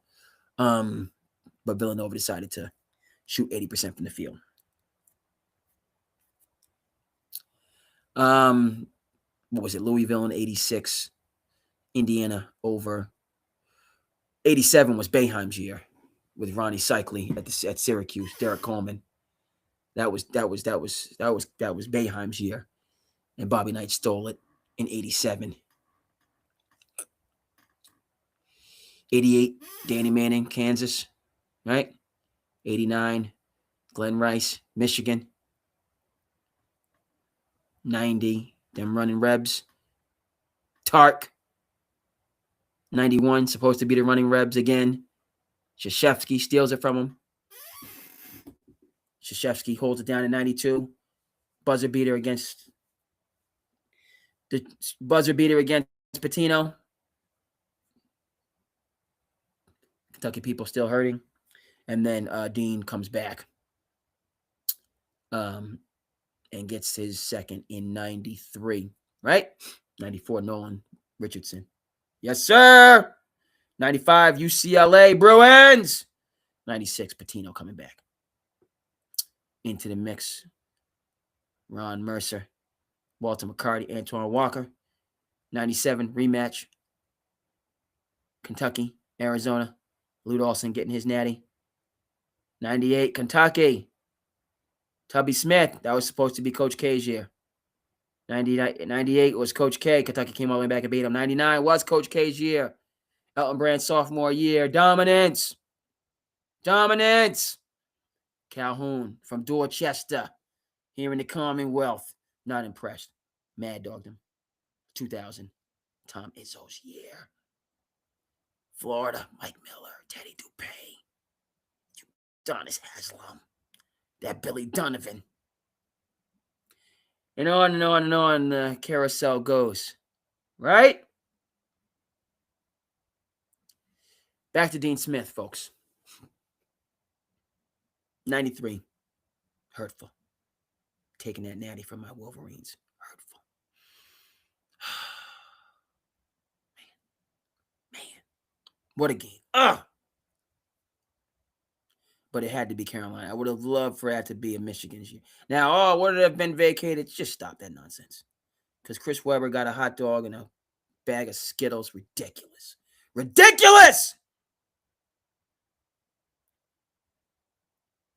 It's not. I got nothing against Carolina. I'm sorry. Sidebar. This program, institution of learning, noted for their high standards.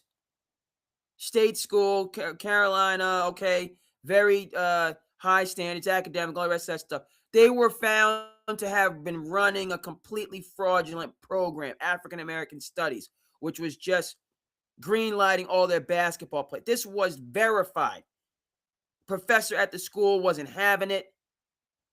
Okay, whole nother ball of wax. Why do you bring this sham program into the African American Studies department? A very important for the nation, African American Studies, the foundational people here in these United States. You're going to put this fictitious operation in that department? Whole nother ball of wax. But they were found to have been doing this. What did the NCAA say? Probation. I don't even know if they got probation. I don't think they got probation. They got, don't do that again. Don't do that again. And you're going to take banners down from Michigan because Chris Webber got a BLT sandwich at a spot in Michigan after a grueling practice. Somebody bought him a hamburger and they can't have a banner. What are we doing? All right, now back to the dean. Legendary coach, all right? Obviously, he's the sensei for greatest player of all time. So that in and of itself, right? Okay, you cultivate, arguably the greatest basketball player who ever lived. Okay, Carolina gets that win against my Wolverines. Still not over it. On a Monday, right? Natty's played on Monday. They get that Natty on a Monday. Wherever that game was, we'll have to go look that up. Tuesday afternoon, Dean Smith is sitting in Rasheed Wallace's living room in the city of brotherly love. He's sitting in the living room. She was talking, and we'll get that clip for you in Slice of Life. She was talking about, I was going to Temple, I was going to Nova, I was going to Georgetown to play for John Thompson.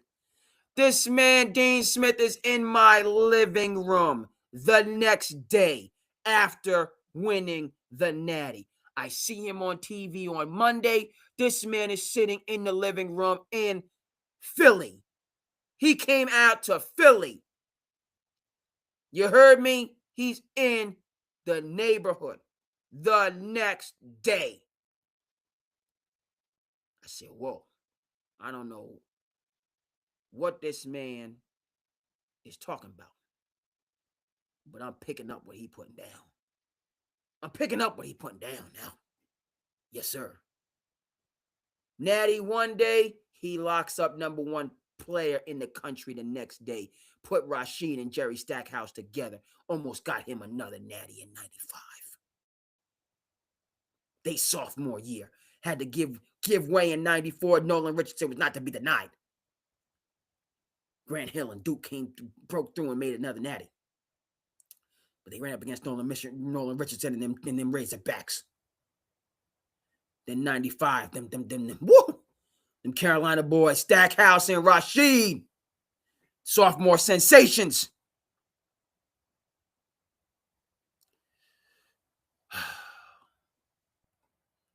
Right? So that's greatness right there, right? That's that's Dean Smith. All right, and that's what the folks in Carolina expect. But the Dean Smiths, excuse me, and the Roy Williams,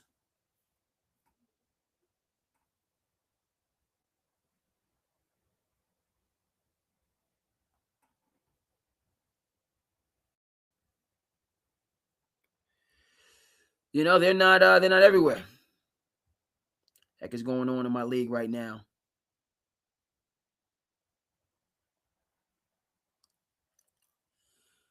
Fantasy league. We're gearing up for baseball opening day. We're gearing up. All right. I say another year for Hubert. Hubert, I know you go from, but get back into your zone. Find, those, early reasons why you set off on the journey. Obviously, things have piled on you and you're feeling overwhelmed and all the rest of that stuff. But you got to unburden yourself of it. Take those steps back. Look at the mirror, man. Okay, and get back on track. All right, get yourself back on track. All right, to get the Carolina blue. All right, let's see what we're looking at here. Ooh, Arkansas is in a battle. Nebraska Vandy battle. Both these games coming down the home stretch. SandCity is going to be in the building.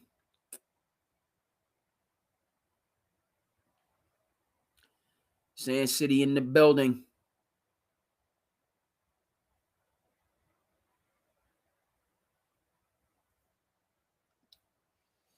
Okay. So the Illini punch it. Texas punch that ticket. Houston, Duke. Tom Izzo.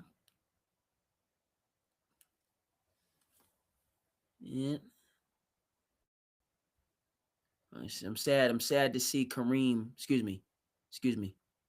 I'm sad to see Kareem Abdul-Jabbar go home, but Michigan scoring 95 points. They wasn't having it.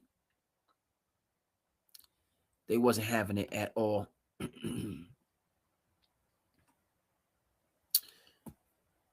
Not having it at all. Okay. We're going to stay consistent. Let me just go down the Rolodex here. Let me go down the Rolodex. We're going to stay in the world of college. See the MLB season coming up off the World Baseball Championship.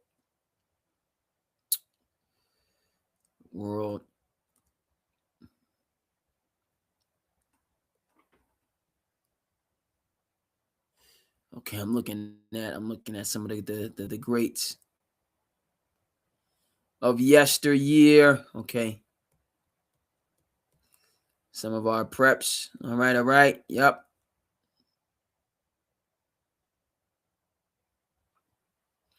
Goodness gracious.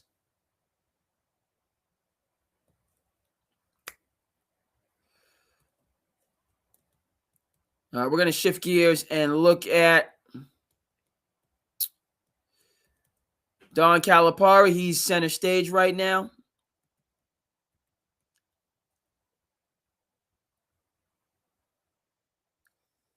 Before we do that, before we check in with the Don, I want to go over and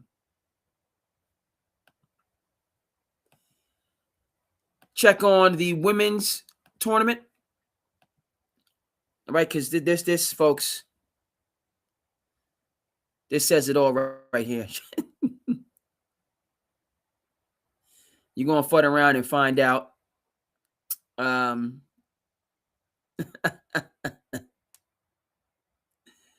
Azzy Fudd of UConn fame battled through injuries and got the Huskies back into the winner's circles last year. Paige Beckers as well. South Carolina 103 to 34.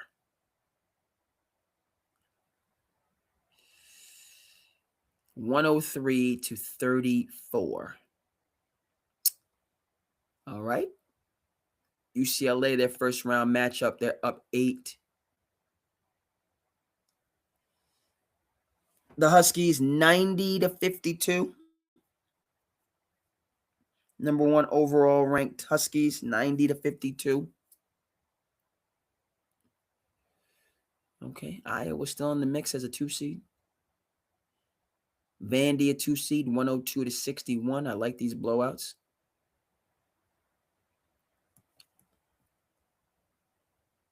Okay.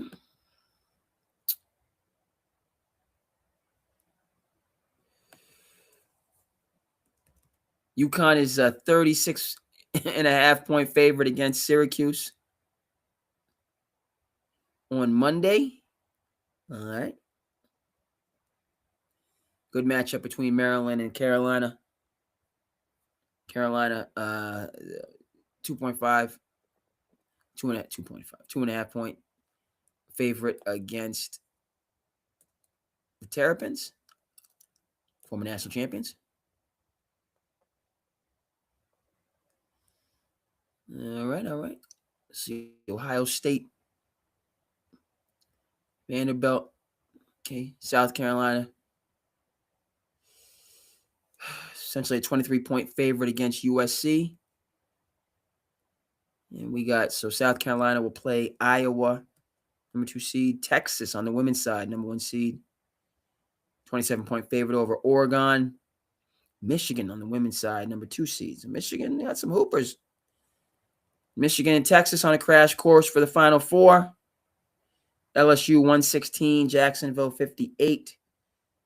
LSU is a 25-point favorite against Texas Tech in their second round game.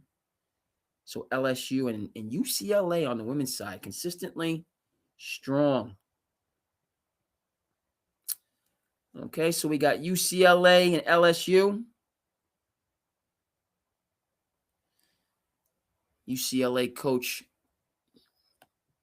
his name escapes me, Kim Mulkey. Kim Mulkey. It's about that life.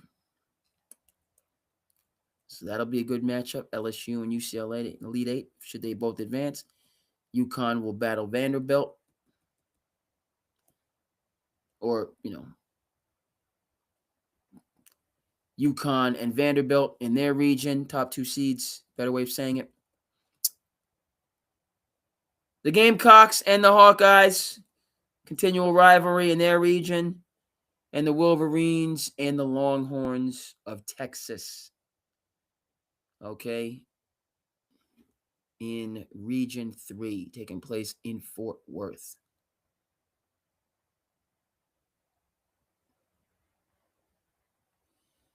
All right.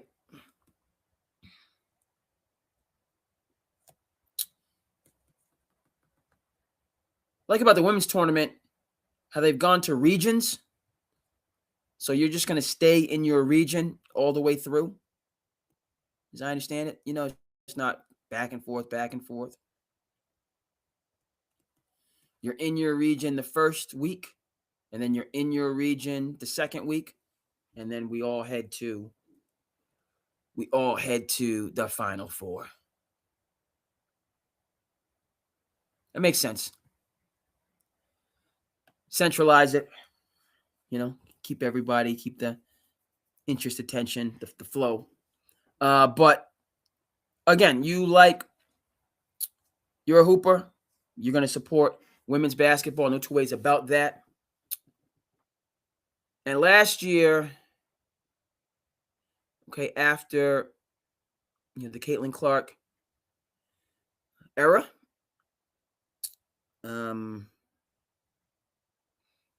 had run its course.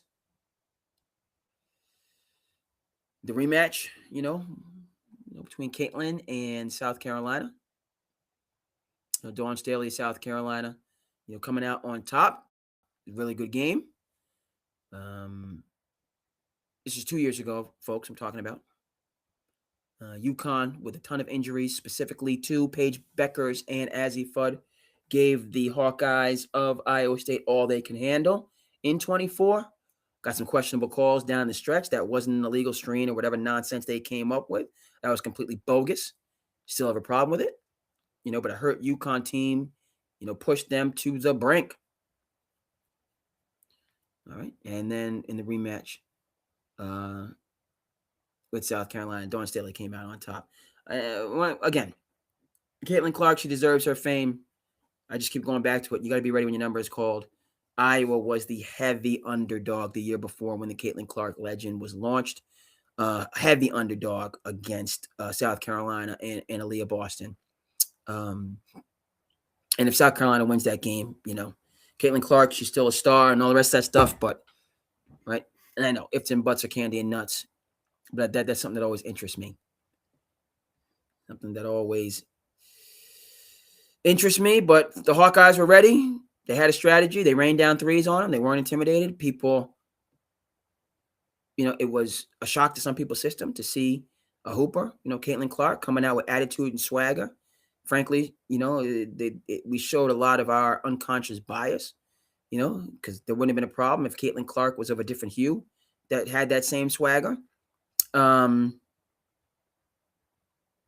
then, other players had a different swagger for her in the championship. And then we saw a whole bunch of further unconscious bias. Okay, so SandCity Sports, right? The sports and current events and culture stories. We're here for it, right? Because in the meritocracy of sports, some of our virtues and also some of our vices come to the surface, and we have a chance to deal with them or not deal with them, but hopefully to deal with them. And that's a part of the power of sports. Okay. We dealt with our virtues and our vices in the game of baseball, middle of the 20th century. A gentleman by the name of Jackie Robinson helped us in that regard. Oh, yes, he did. By the way, check out Ken Burns' baseball doc. Check out Ken Burns just across the board, but his baseball documentary. And then Ken Burns, he did a standalone about Jackie Robinson. Right? Florentine Films. Yes, sir. Check them out.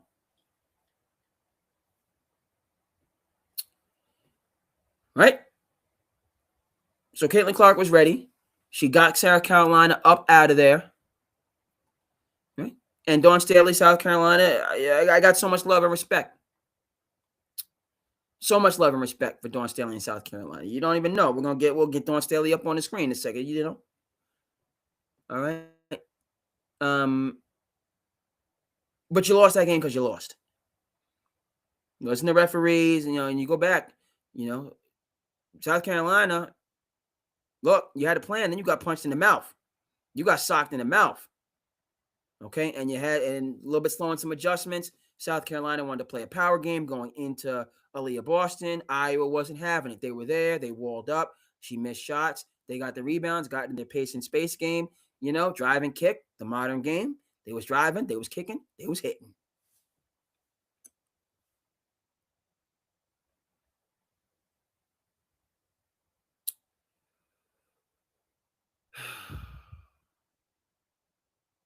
Seeing some of the players, some meaning Caitlin Clark and Angel Reese and Team USA, they don't necessarily see eye to eye, which is unfortunate. Caitlin Clark did not play a majority of last WNBA season. Very unfortunate. Very unfortunate. Hamstring or I don't know. I don't know. It wasn't. It was a soft tissue injury. There wasn't. Torn ligaments.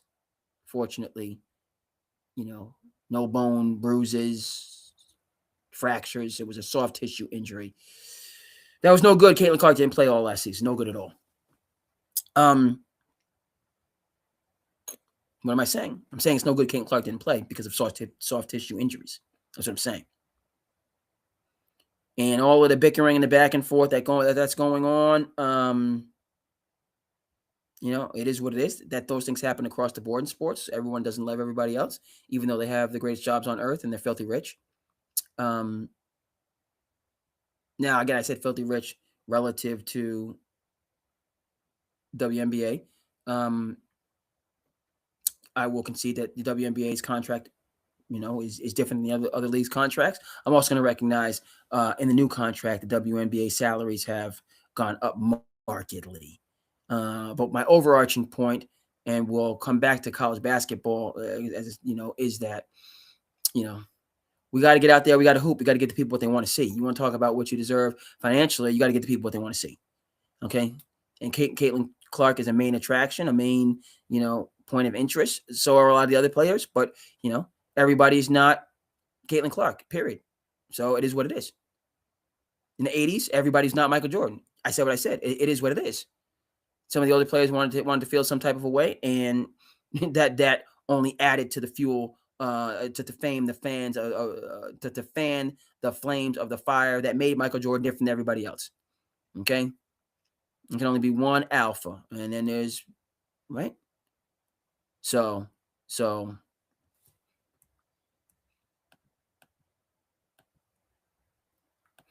What's up, Chris? We in the building, man. Thanks for tuning in.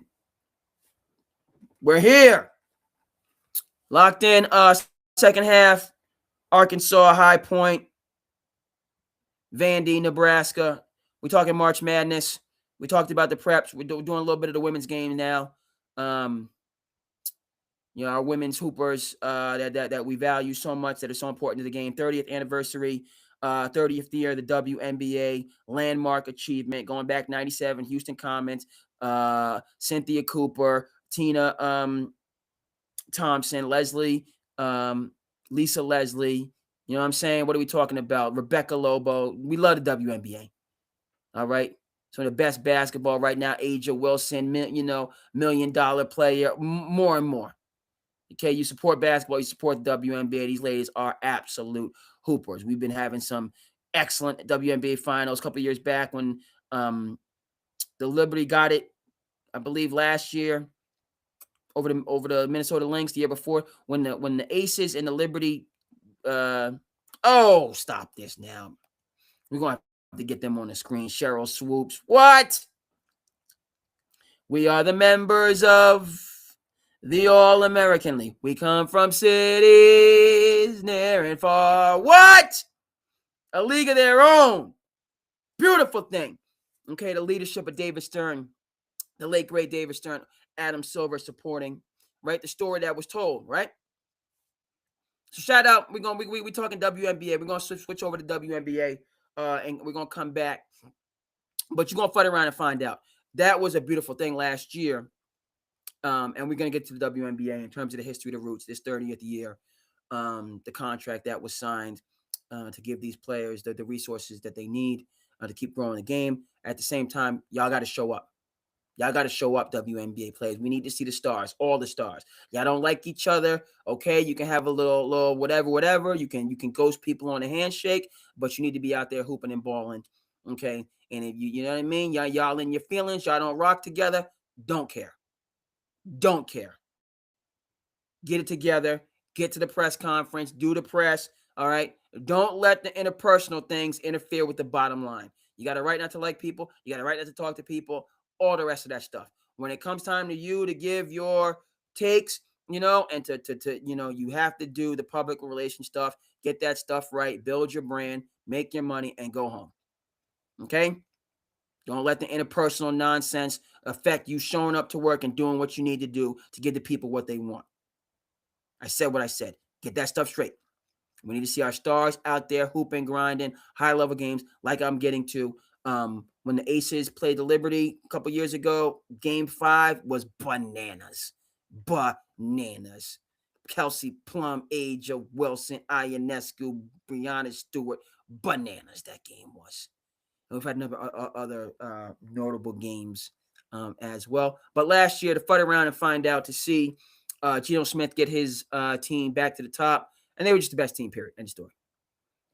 Geno's had his highs, had his lows. Dawn Staley kind of came through, took the thunder for, you know what I mean? Dawn Staley had it for a minute. And Geno hung around, took his lumps, and now you just look at it. Last year, I was just looking at, yes, they were healthy. Excuse me. And Azzy Fudd and Paige Becker's been healthy for all 4 years together. Okay, they might have got more than one. Okay, but they were finally back healthy, strong. Their post player added. They're just a better team. Just watching the game, and then again, it was good. Did my heart well. Fudd around and find out, because Azzy Fudd, she done been through it. She's the number one player coming out of high school, right? Like Paige Becker's hasn't been healthy since her freshman year. People talk about, Caitlin Clark wanted to go to UConn. Geno kind of goes to the because right when Paige and Caitlin are the same age, right? So Caitlin was balling out her freshman year in Iowa, scoring a bunch of points. But we was talking about Paige Becker's because she got UConn to the Natty, got into the national, got into the finals, and then lost to LSU if I recall correctly. And then it was injury after injury after injury with Paige, and then Caitlin's sophomore year she was good. She was hooping, but again, back to what we started with. Nobody had them beating South Carolina, who was undefeated in that Final Four game, and then they just came out ready and rained it down on them and won the game, and the rest is history. Okay, and we need to stay on the good side of that history. We need to see Caitlin Clark on the court, balling, doing what she loves to do, smiling. All right. Yes, Caitlin, do what you need to do. Again, you can have your personality. You don't have to smile. That's not what I'm saying. But what I am saying is we need you out there hooping and having some fun. You gotta have some fun with it. Okay. And right, this player's like that player, third player. I don't care. Okay. That's a part of the game, but it can't affect the game and the beauty of the game and the skill and the art of the game. B. The interpersonal, squabbly, bobbly, whatever. Okay, the Pistons and the Celtics, they didn't love each other. Right? The Knicks and the Bulls, right? You know what I mean? But they battled each other. That's what I'm saying. We need to see these battles. We need Caitlin Clark giving them 47 points on whatever, and Angel Reese giving them 30 points, 15 rebounds, 4. That's what we need to see. We need to see these back and forth battles. All right? And then don't shake hands after the game if you don't feel it really need to, which is interesting when you look at the N.B.A., right? The culture, how it's changed under David Stern, and I keep saying David Stern, but yeah, Adam Silver, just continue it, meaning guys after the game shaking hands, just like, it's a fraternity, it's a brotherhood. We battle, we got to go out here. We're not, you know what I mean? We're going to, but then after, the game, when it's done, you shake up because at the end, there is a solidarity there. Yes, there's only going to be one Highlander. There's only going to be one champion. Okay, but Luka Doncic's success just puts more money in Shai Gilgeous-Alexander's pocket. And Shai Gilgeous-Alexander's success puts more money in Anthony Edwards' pocket. And Anthony Edwards' success puts more money in Tyrese Maxey's pocket. Okay? See the big picture rather than getting caught in the minutia. Who you don't like, and then, I'm a battle this person, and, I can't stand this person. Meanwhile, that only affects your earning power. Okay, ridiculous. See the big picture. All right, ball out, put on a show. All right, get your championships and get paid. Fud around and find out. Interesting. It seems like I feel like I was gonna say Calipari, Ariema. We'll see what Calipari's doing. See what the score is. What's Calipari doing right now? We looking at the where's he at? Cal, what's going on? 52 apiece. 15 to go. Locked in. Vandy up 1, 307 down the stretch. Let's get it. Photo finishes, both of them. Right? So we shall see. I rock with Dawn. I rock with Dawn Staley. But I gotta put respect. On. We put respect on Gino's name. I said we're gonna go.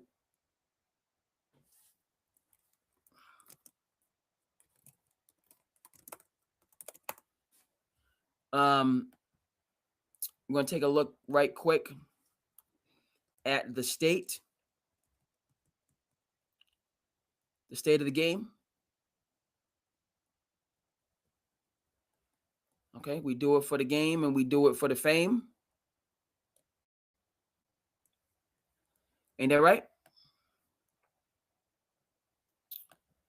So it's a seminal moment right now.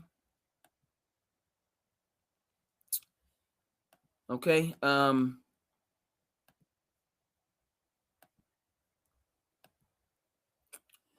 Okay, with the WNBA contract. Okay, A'ja Wilson, they got getting that Supermax.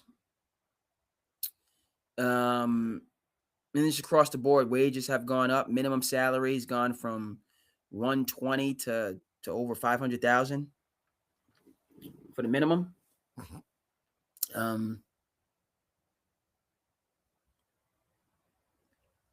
Yeah. Now you got to. Let's go. Let's get these stars playing, promoted, engaging. Right. Everyone talks about all these athletes and making all this money and having. Okay, but do we want to live that jet set life? Do we want to live the nomadic life that they live for half a year or 8 months out of the year? Different city every day, on the road constantly. Right? Do we want to live that? Some people yes, some people no. I mean, obviously there's plenty of benefits. But we got to take hold of that and not allow the continue, right? I feel like it's been, I was hearing, and these are valid points the WNBA was making about, certain things within the contract that they wanted to see remedied. But that should not have been the overarching narrative in the WNBA. That cannot be the overarching narrative in the WNBA. The story needs to be about the beauty of their game, the beautiful game. And I don't want to hear any of this stuff about, they play under the rim. Okay, look, you can play basketball in a way, pace, space, defense, energy, right? Innovation. Okay, you're skipping the ball, you're driving, you're kicking. All right, attacking. Like, there's ways to play the game under the rim that are exceedingly appealing. All right. And yes, some of their players do, can dunk. Okay. So, right, let's talk about Juju coming up. Caitlin out there hooping. Aja going nowhere fast. Ionescu, Shoot Stewart. Right. Yes, contracts and money and what you deserve. But what the fans deserve is to see y'all balling. To see plays that we can't see anywhere else. And when I say that, right, it's not, when I say see plays you can't see anywhere else, it's not as though it's going to be, it might not be the same as the NBA highlights. Okay, but you can play an exciting and a engaging brand of basketball. And they do play the exciting and engaging brand of basketball.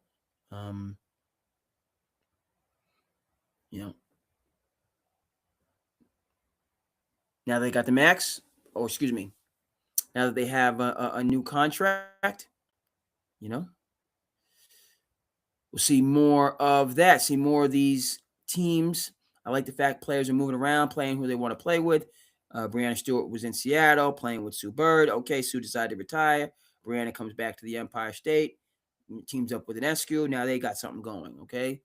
Aces have gone through a couple different iterations of their team, but they got, a strong roster. I like these, Candace Parker a couple years back took her talents back to Chicago, where she's from, got herself a championship. So love to see that. Sometimes players come, leave the game for a few years, focus on family, come back, fired up. So WNBA season kicking off on time.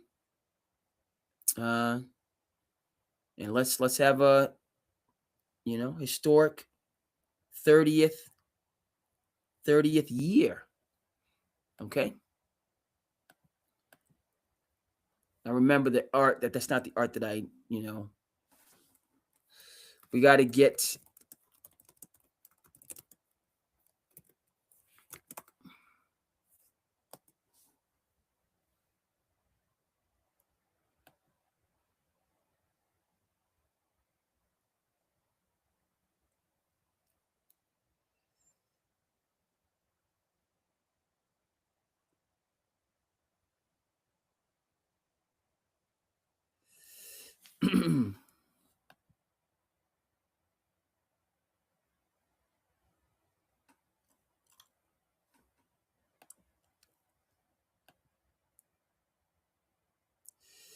so let's 1 second here, folks. We're going to get the history.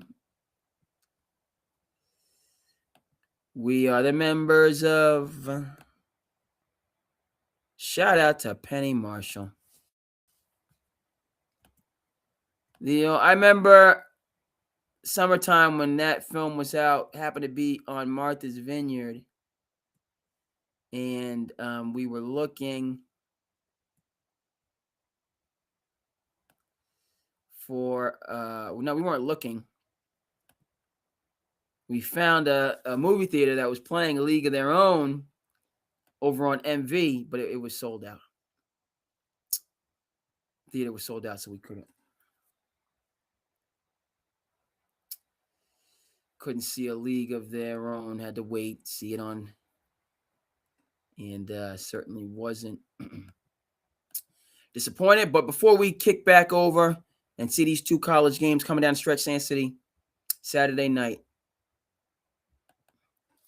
Buy for the fans. Let's go. We have to respect greatness as we go into the 30th season.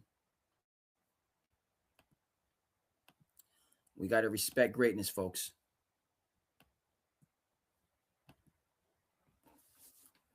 Okay? Right? Summer 96. What? Don't know all of these players like I should. No Lisa Leslie. I see Cynthia Cooper.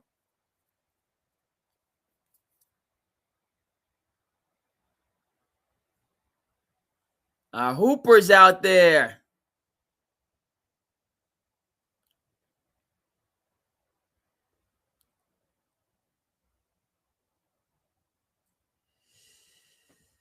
The W.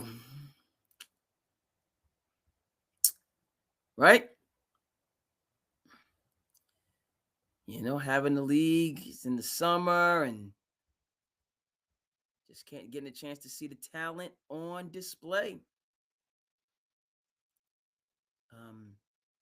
And a couple things that have to be noted, right? You know, it is a landmark achievement, you know, but it was a decade too late for, you know, some of the greatest, right? It's great to see Kim Mulkey and Dawn Staley coaching and having a really big impact, you know, in the women's game. But these are some of the players, you know, Dawn Staley played in the W in the 90s, but, you know, Dawn Staley, you know, her heyday was years before that. And she was still hooped in the W. Okay, but this league, you know, we didn't get a chance to see the Cheryl Swoops. Excuse me. We did get a chance to see the Cheryl Swoops. We didn't get a chance to see the Cheryl Millers. We didn't get a chance to see the Medina Dixons. You know, Katie Smith was there, but kind of later, you know, Katie had, you know, so those women's basketball players in the 80s that were hooping, that were dominant. Unfortunately, the WNBA, you know, what was you know, a generation too late for them, so to speak. You know, in my mind, I think that's what, you know, because there was talk about Cheryl Miller playing in the NBA. She was that good. We need to put Cheryl Miller on an N.B.A. team. And that didn't happen. But for me, I think that's where the spark came. You know, David Stern did not forget that. You know, for him to say, you know, something, this is we're going to create a league, a women's basketball league. And we're going to grow the game, and we're going to include and allow for these other voices, you know, these other artists, other hoopers. And college is not going to be the end of their journey. You know, I can remember, I can remember being in high school, being up late, having to do homework and get this and that done, and just needing the TV to be on just so I had something to keep me company. And that's when the WNBA, whatever the leagues were that they were playing, those games would come on. And Katie Smith was playing for like the, you know, the Sioux City, whatever. You know, so there was kind of semi-pro or pro women's basketball in the 80s and the 90s, but it was some barnstorming leagues. All right. And so as much as folks want to talk about, you know, the revenue the league has generated over the 30 years, so on and forth, it's a drop in the ocean. in terms of the overall revenue of the NBA, it's a drop in the ocean. And I feel the return on investment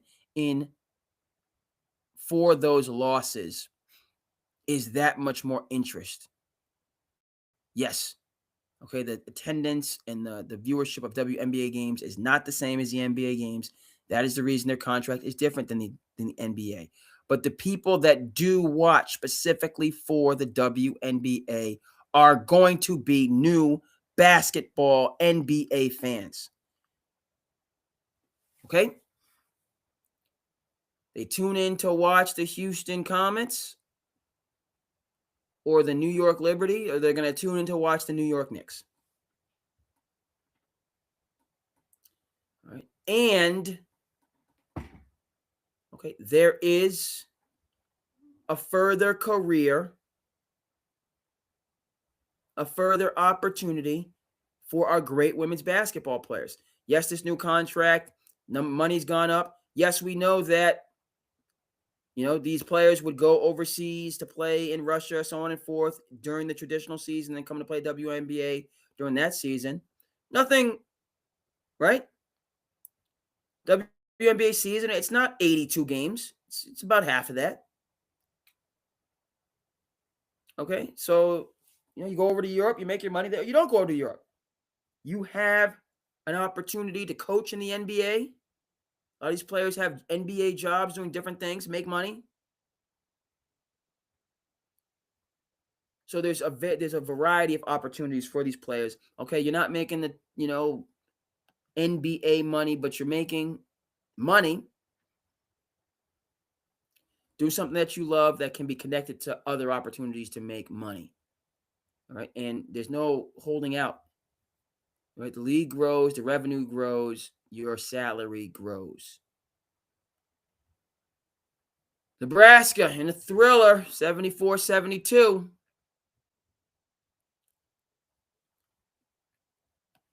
Heading to the Sweet 16.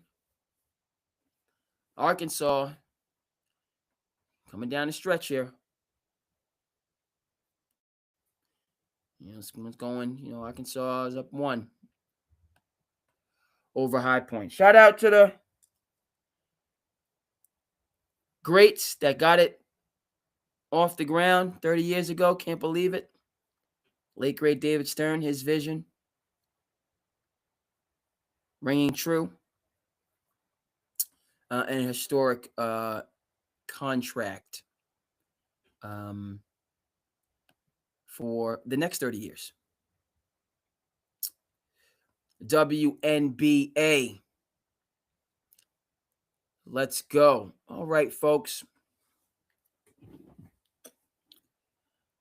We're going to stay with the Razorbacks coming down the stretch here. SandCity Sports by for the fans.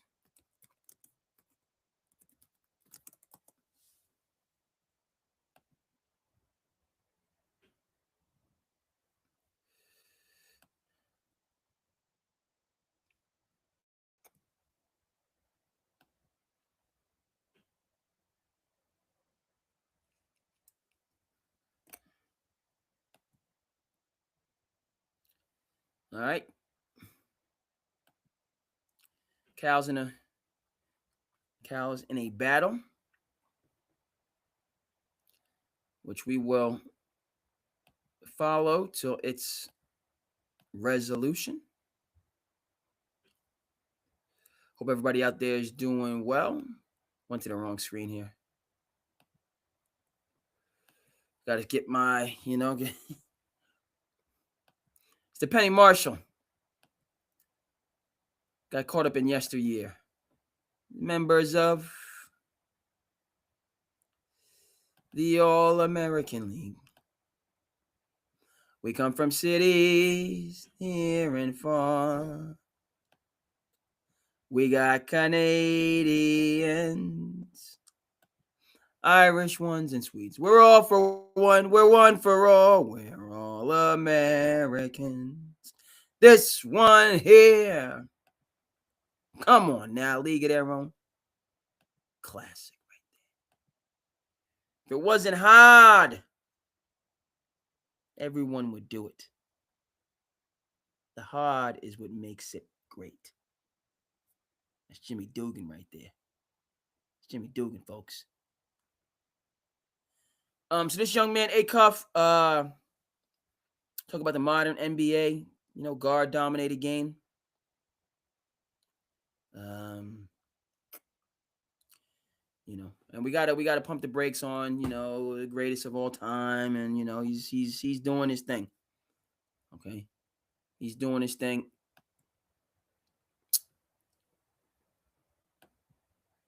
Hold on.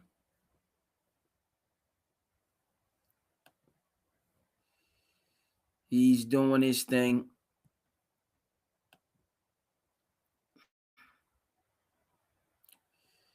And so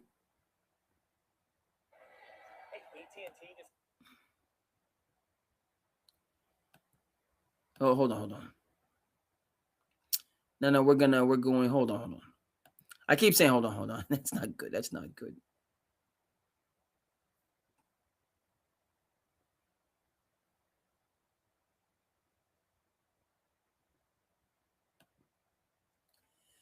So we are following this. You are following this. Let me just get the hold on. Let's get the score right. Kind of took me back to I just need the box score, folks. I'm trying to refresh this screen and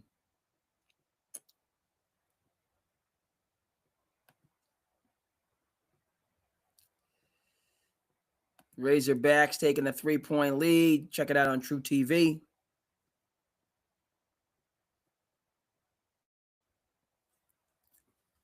Make it a 1-point lead. RJ Decker, I'm a private investigator. You're a private investigator? Pump the brakes.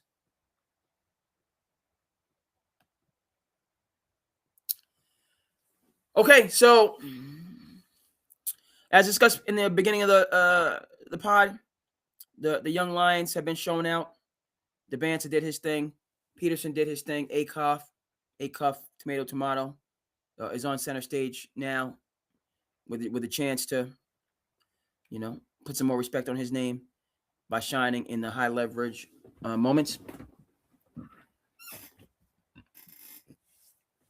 I'm a Cal guy.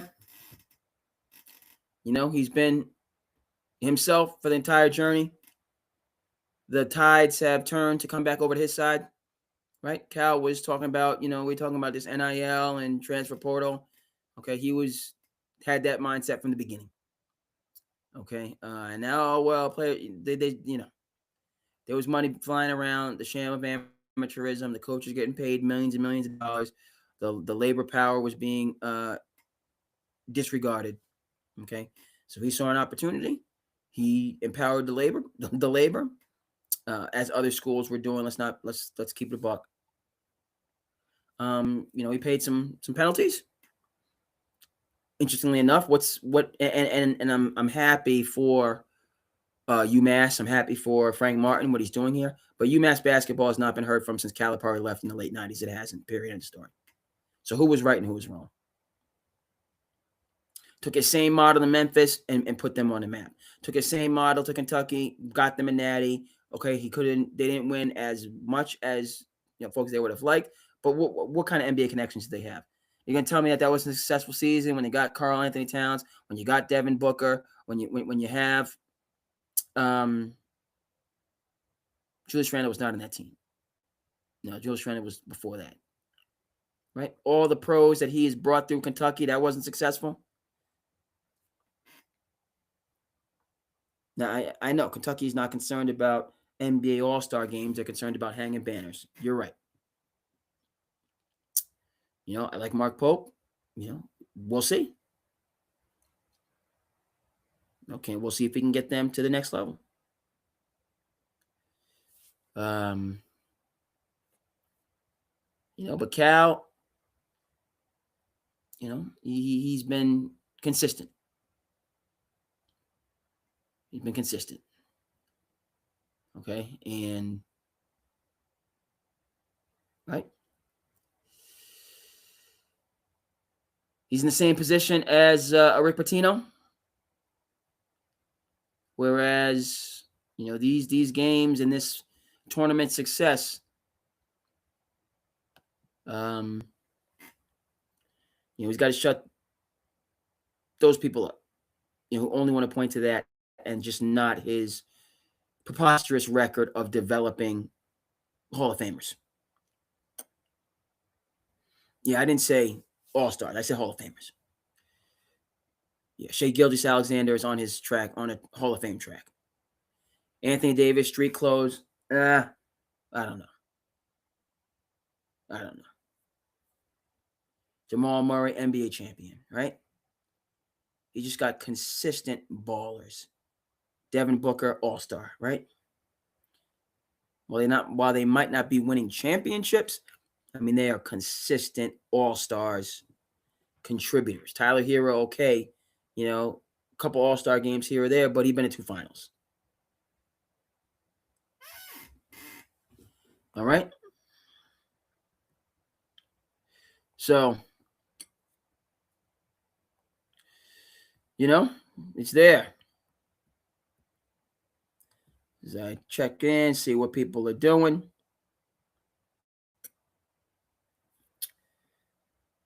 The league is the league. The league is the league.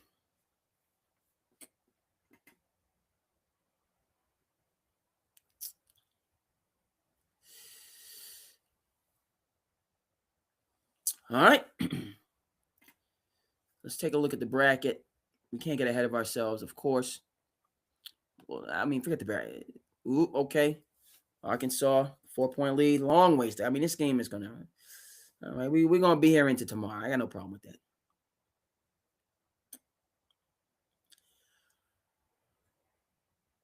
Let's go. There's no yawning on SandCity Sports.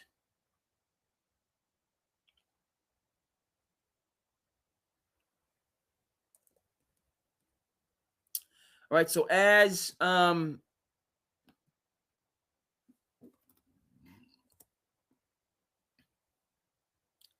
our nightcap comes down the stretch, high leverage moments.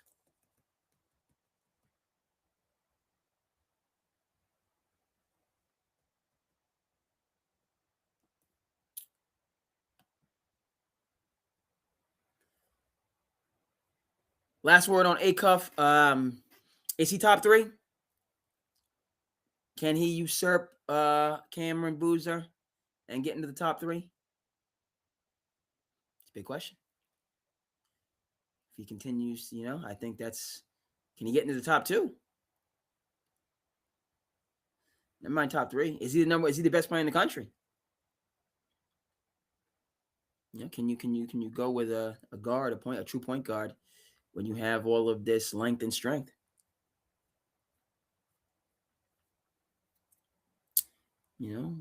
Long, explosive, players. Wingspan.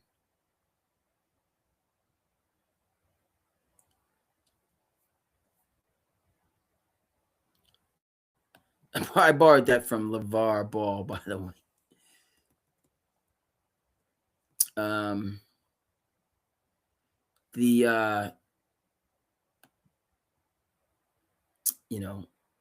LeVar's wife, Lonzo, LiAngelo, and LaMelo's mom was an athlete, as many of you know.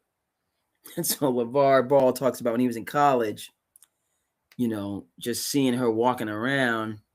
He says, he walks by her and says whatever the heck he says. When he sees her from a distance, she's taller, athlete, volleyball, basketball player, volleyball player. And he walks by, he says, first, I forget, but he's like, he says, oh my goodness, he said, I need that length and that strength. He was right, all the boys, 6'7". So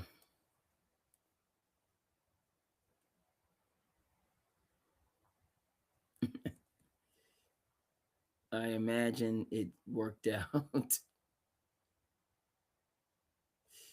Okay, where we at of the game, and then we'll look forward. Become a free throw battle. Teams are making their free throws. Razorbacks holding on to a 5-point lead. Just under 4 minutes to go. Make it a 3-point lead.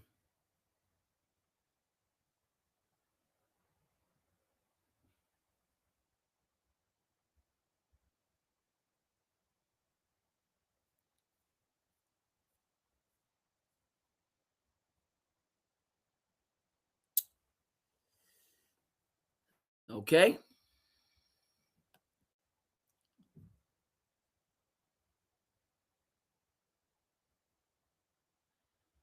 I think Acuff goes top 3. I don't know who comes out of the top 3, but I put him in my top 3. All right, it's a guards game, and he's a modern point guard. So I think teams, even though he's not the 6'7" leaping player, he'll certainly find those players on your roster. He'll locate them for you when he's not scoring the ball on his own.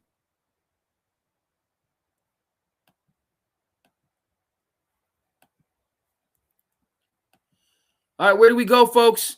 In the tournament. Let's take a look at the bracket. Where are we going? As I said, tomorrow, 5:15. The best game of the second round, as far as I'm concerned, St. John's in Kansas, the game that we want to see. Peterson, Pitino, his group. We'll see who wins. Who wins, in terms of their performance. Does Peterson shine bright? Does he fade? Okay, we got UConn, UCLA. That's a close second for a wild game tomorrow night. Excuse me. Mick Cronin, Danny Hurley, locking horns. Purdue, Matt Painter, Miami. Glad to see Miami still in these games. We miss Jim Larinaga. We miss him. Arizona, Utah State. Arizona rocking and rolling. Utah State, okay. Got a chance to go up against one of the rulers. Utah State. We'll see if you can hang in there with the best of the best.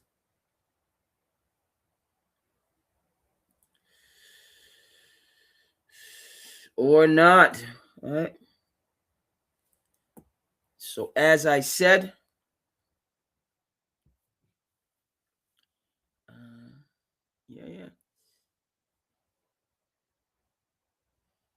we're waiting on this ball game. I got St. John's over Kansas in a good one. St. John's breaking through to play Duke in the Sweet 16. I have UConn in a good one. UConn breaking through to play Michigan State. So Danny Hurley having to go through Mick Cronin and Tom Izzo. You kidding me?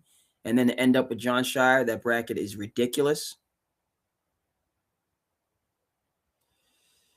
Bracket is ridiculous.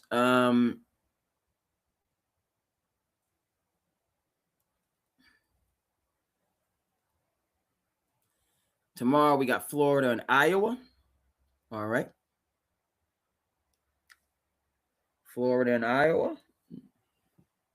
Todd Golden at Florida has it rocking and rolling. Bama and Texas Tech. I got Texas Tech in that one. Bama without Aiden Holloway, second leading scorer, out with some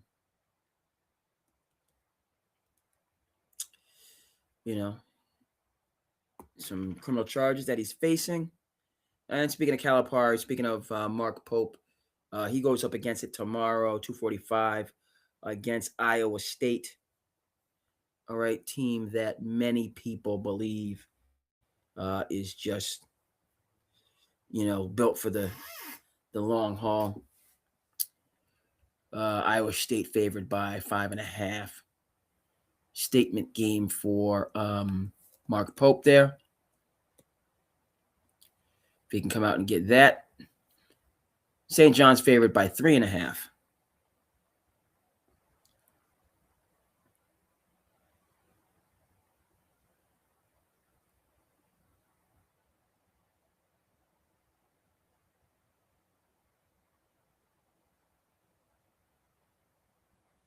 Yeah.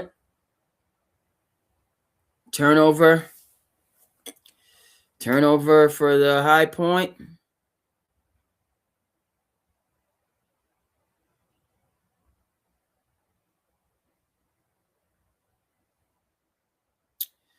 Two-point game coming up under 2 minutes. Big bucket by Acuff. Big bucket by Acuff. Block shot. What are we doing? Got to finish the defense with rebounding. Oh, we need a timeout. Acuff, A. What are we doing over here? This young dude. What I said, huh? I said I got to put him in my top 3. He said, give me 31. 6 assists over here. What are we doing? 10 for 21 shooting. What are we doing?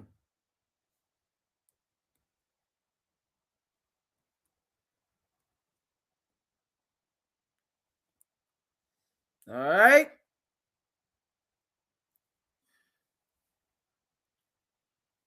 Timeout, High Point, 8. 4-point lead, 87-83. 87-83, coming down the stretch now. Not to be outdone, this Acuff is trying to get into the Sweet 16. Trying to get over, he sees Cameron punched his ticket. He's trying to get into that Sweet 16. Peterson's going to be right with him over there.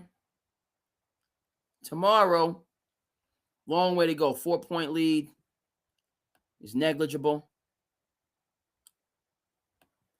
That 4-point lead is negligible. Not sure why my keeps bouncing me out. I'm on the IG live for a certain time and then it bounces me out. What's the deal, man?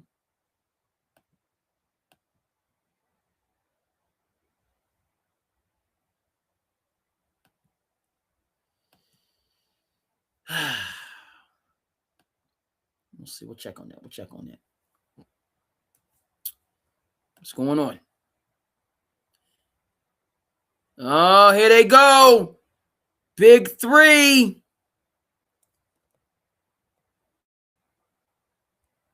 Acuff, what?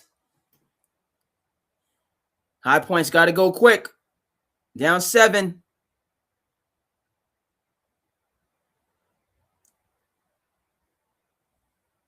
Down 7, under a minute.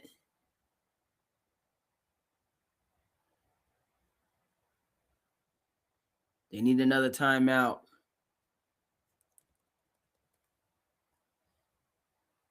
This young lion is 50% from the field. 34 points.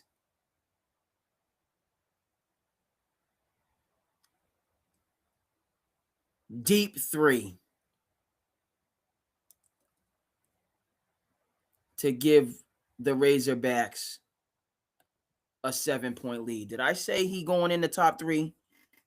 Did he hear me? What's going on? What's going on, folks? This man is stepping up, and I know we still got a ways to go, but High Point, you got to get a bucket on this possession. You got to get a bucket. All right. Had to empty. Acuff. Responded with a 3 ball. All right. You had an empty possession. He's going to give you 3. We're going to take 3. So now you down 7. 46 seconds to go. Kansas. Calipari, this is one stop for the ball game. We get this one stop. They got a foul. Come on now.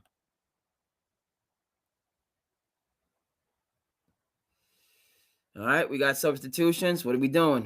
Can they get a bucket to stay in striking distance?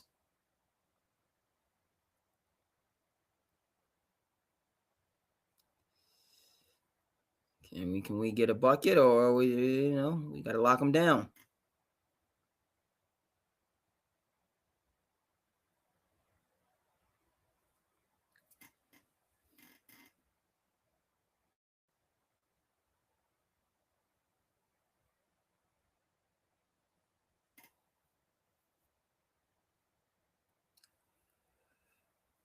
Okay, we're going to follow the conclusion.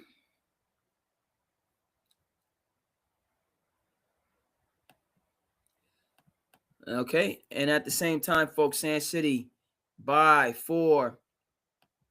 Hope y'all doing good out there. We're going to move into our slice of life to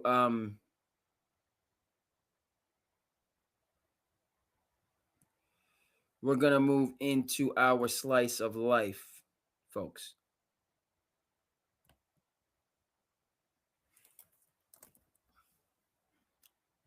We're going to move into that slice of life, folks.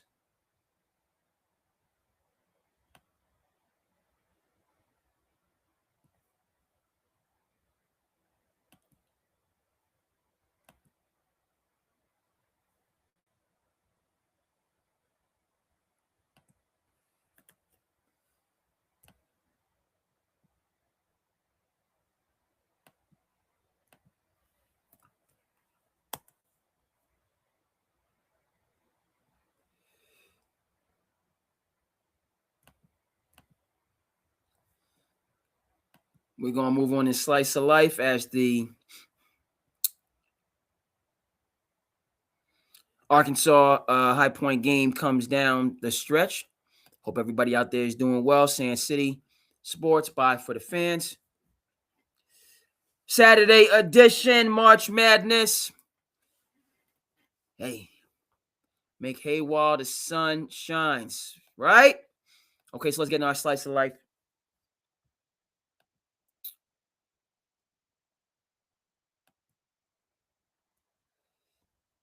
Okay, and take a look at, and we've discussed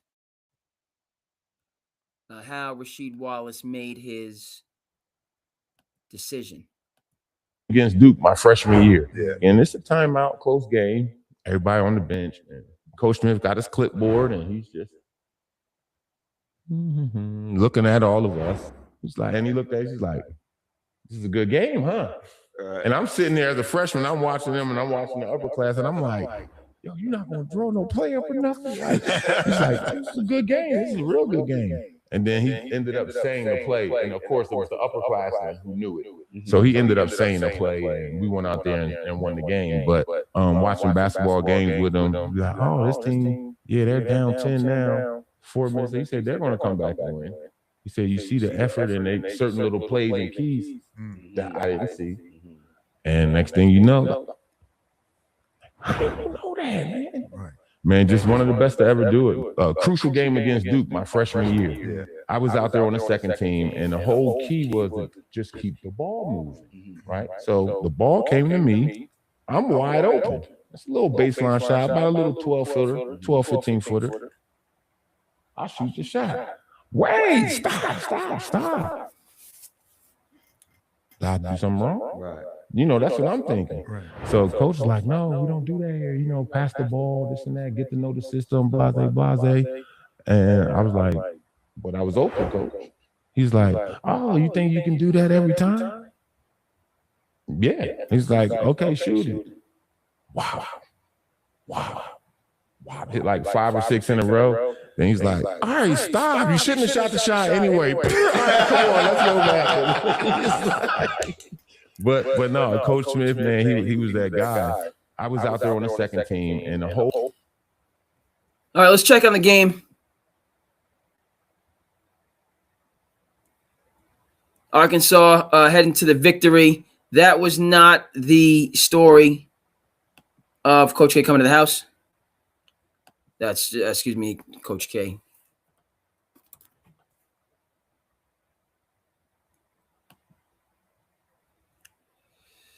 That was not it.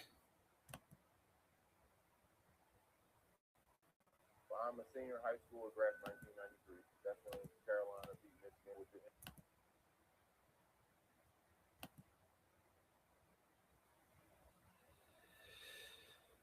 Let me see if we can get that clip.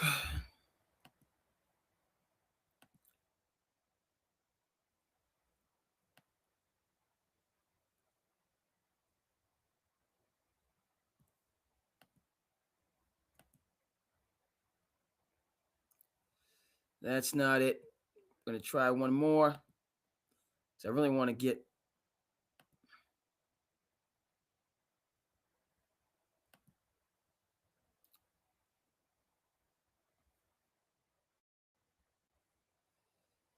Okay, let's see.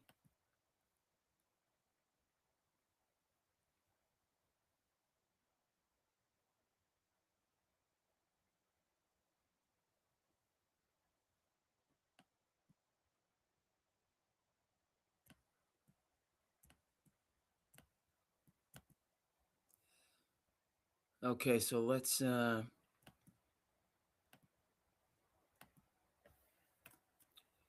switch. It's a good story. Let's switch over here.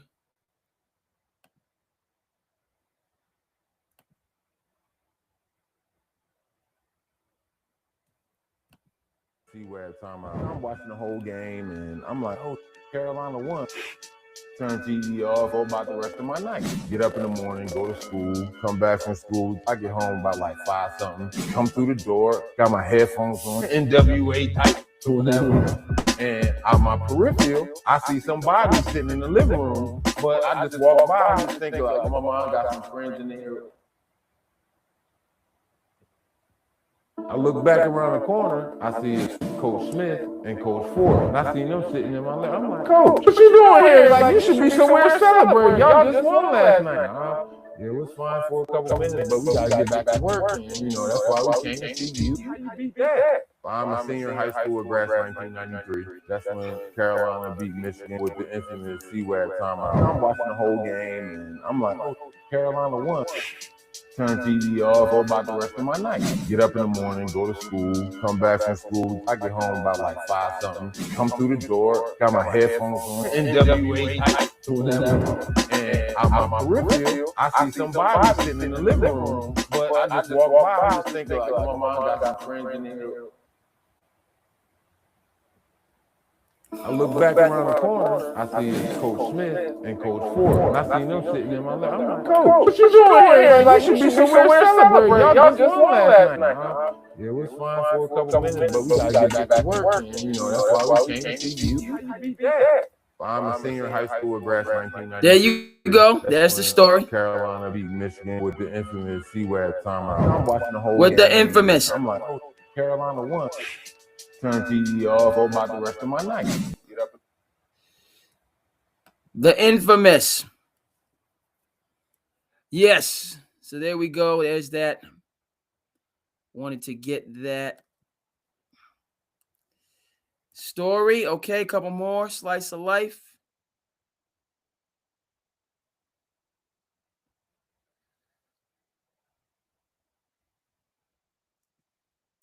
Okay, speaking of Don Calipari headed for the Sweet 16. Let's get him up. Deliver a few words as we wind down here on SandCity by 4. The fans, good check-in, good episode. No two ways about it. Let's go. Get our volume straight. Hold on. Where's the volume at? Let's get our volume right. Let's go. Don't throw a bounce pass when you can throw it at the rim. Ooh, you threw a bounce pass. Everybody on the baseline were running. You demand a lot, you get a lot. You accept mediocrity, you're going to get it every time. We throw the ball at the rim. We're not throwing bounce passes. Now, we may throw to a guard out on the court on a bounce pass, backdoor cut, but we're playing versus zone. You know, I think we're rated number 2 versus zone in the country because we can do both. We can shoot a three or throw a lob. So, yes, we work on it. There's some different actions we do versus man when we're driving to put people in those positions. But, you know, we're not the only one. I've watched them. They throw lobs. They have their big guys. We don't throw a bounce pass when you can throw it at the rim. Ooh, you threw a bounce pass. Everybody on the baseline will run it. You demand a lot, you get a lot. You accept mediocrity, you're going to get it every time. We throw the ball at the rim. We're not throwing bounce passes. Now, we may throw to a guard out on the court on a bounce pass, backdoor cut, but we're playing versus zone. You know, I think we're rated number 2 versus zone in the country because we can do both. We can shoot a three or throw a lob. So, yes, we work on it. There's some different actions we do versus man when we're driving. Coach Cal, tell him. Tell him, Cal. Running 2-3 miles every day. You need to be lifting weights. You need to be making 200 or 300 shots. The best player, hypothetically, say the coach let him go off and shoot 20 shots a game. Shoot 20 shots a game. Thursday, Friday, Saturday, Sunday. In 4 days, you only shot 140 shots. Man, you're supposed to be making 400-500 a day if you're talking about being good. I wasn't a shooter when I played in the NBA. I made 500 shots on a minimum every day. The worst shooters go and make, like, because that's my job. Right, so I can outshoot the average Joe on the street, and like they don't understand it. So like even in the form of development, you wasting your whole summer. You need to be running 2-3 miles every day. You need to be lifting weights. You need to be making 200 or 300 shots. The best player, hypothetically, say the coach let him go off and shoot 20 shots a game. Shoot 20 shots a game. Thursday, Friday, Saturday, Sunday. In 4 days, you only shot 140 shots. Man, you're supposed to be making 400-500 a day if you're talking about being good. I wasn't a shooter when I played in the NBA. I made 500 shots on a minimum every day. The worst shooters go and make, like, because that's my job. Right, so I can outshoot the average Joe on the street. And like they don't understand it. So like even in the form of development, you wasting your whole summer. You need to be running 2-3 miles every day. Tell him, Tyrus. The regimen. Tell him the regimen. Good battle tonight. Let's hear from the High Point coach. Good battle. Your first NCAA tournament game, Coach Klayman. It looks pretty obvious to me that high majors need to play mid majors during the season because they said we haven't played nobody. We played somebody now. How'd you do it? Feels unreal. Because I know how good of a team we have, but nobody will play just like they would have played N.B.A. But they got guys in this tournament. Coach, you were down by 10 early on. What changed? We just settled in. We settled in. We got a hell of a team. We settled in. There's going to be quite the celebration here in this one. What was the difference in your first NCAA tournament game, Coach Klayman? It looks pretty obvious to me that high majors need to play mid majors during the season because they said we haven't played nobody. We played somebody now. How'd you do it? It's been sweat. We want to talk about it now. Just like they would have played N.B.A. But they got players in this tournament. Coach, you were down by 10 early on. What changed? We just settled in. We settled in. We got a hell of a team. We settled in. There's going to be quite the celebration here in this one. What was the difference in your first NCAA? And they battled. So you played them mid majors. You know, they've been showing well. It was in there nip and tuck with, with the Razorbacks down to the wire. Got to get some more than mid-major Power 5 matchups. I think Acuff was, I mean, it's become a conversation in college basketball circles of like where he stacks up with John Calipari guards, and I think he's number one. I say that pretty confidently that in terms of what they do in college, Darius Acuff is better than any guard Cal has ever had, which like the NBA is a different game, and who knows what happens when he gets to the league. And obviously like SGA is winning MVPs and Derrick Rose won an MVP, and there are all sorts of guards that have had great careers that played for Cal. I'm not saying that. What I'm saying is his 1 year at Arkansas is better than anything I've seen from any of the John Calipari guards before him. I think Acuff was, I mean, it's become a conversation in college basketball circles of like where he stacks up with John Calipari guards, and I think he's number one. I say that pretty confidently. I can't go number one overall. I need more. Is better than any guard Cal has ever had, which like the NBA is a different game, and who knows what happens when he gets to the league. And obviously like Daryn Fox, Malik Monk, stop. Derrick Rose won an MVP, and there are all sorts of guards that have had great careers that played for Cal. I'm not saying that. What I'm saying is his 1 year at Arkansas is better than anything I've seen from any of the John Calipari guards before. Come on. We gotta hold on. Malik Monk,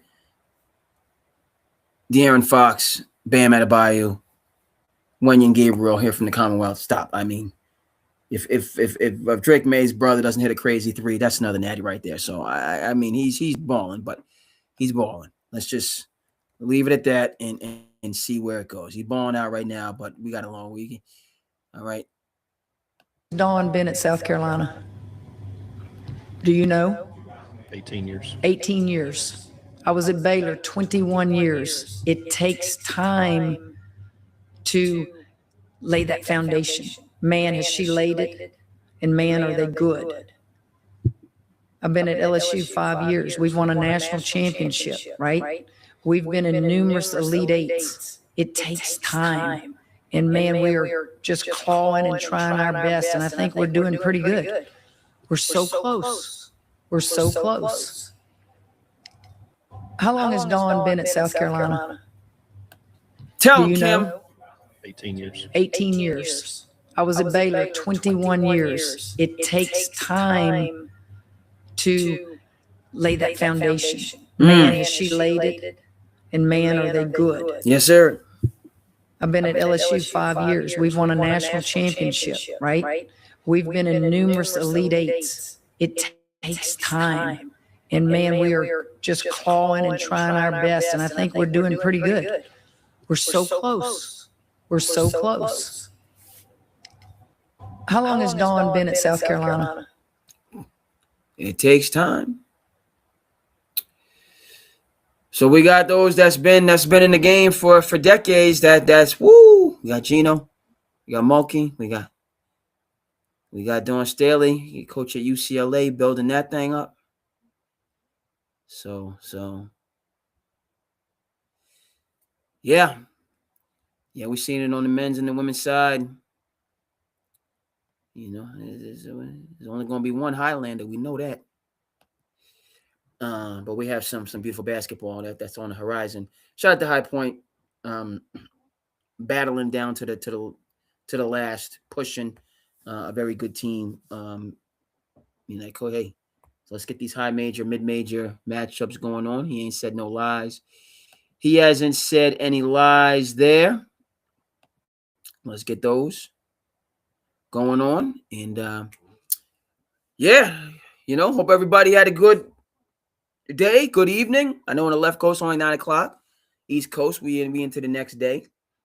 But SandCity, you know what I mean? We do the sports, and then we do the slice of life, the day-to-day work and the grind, and just doing our best to contribute. So the madness continues. A lot of great matchups tomorrow. And going into the week, yes, sir. Hey, SandCity, go. I am your host, folks. Cut the artist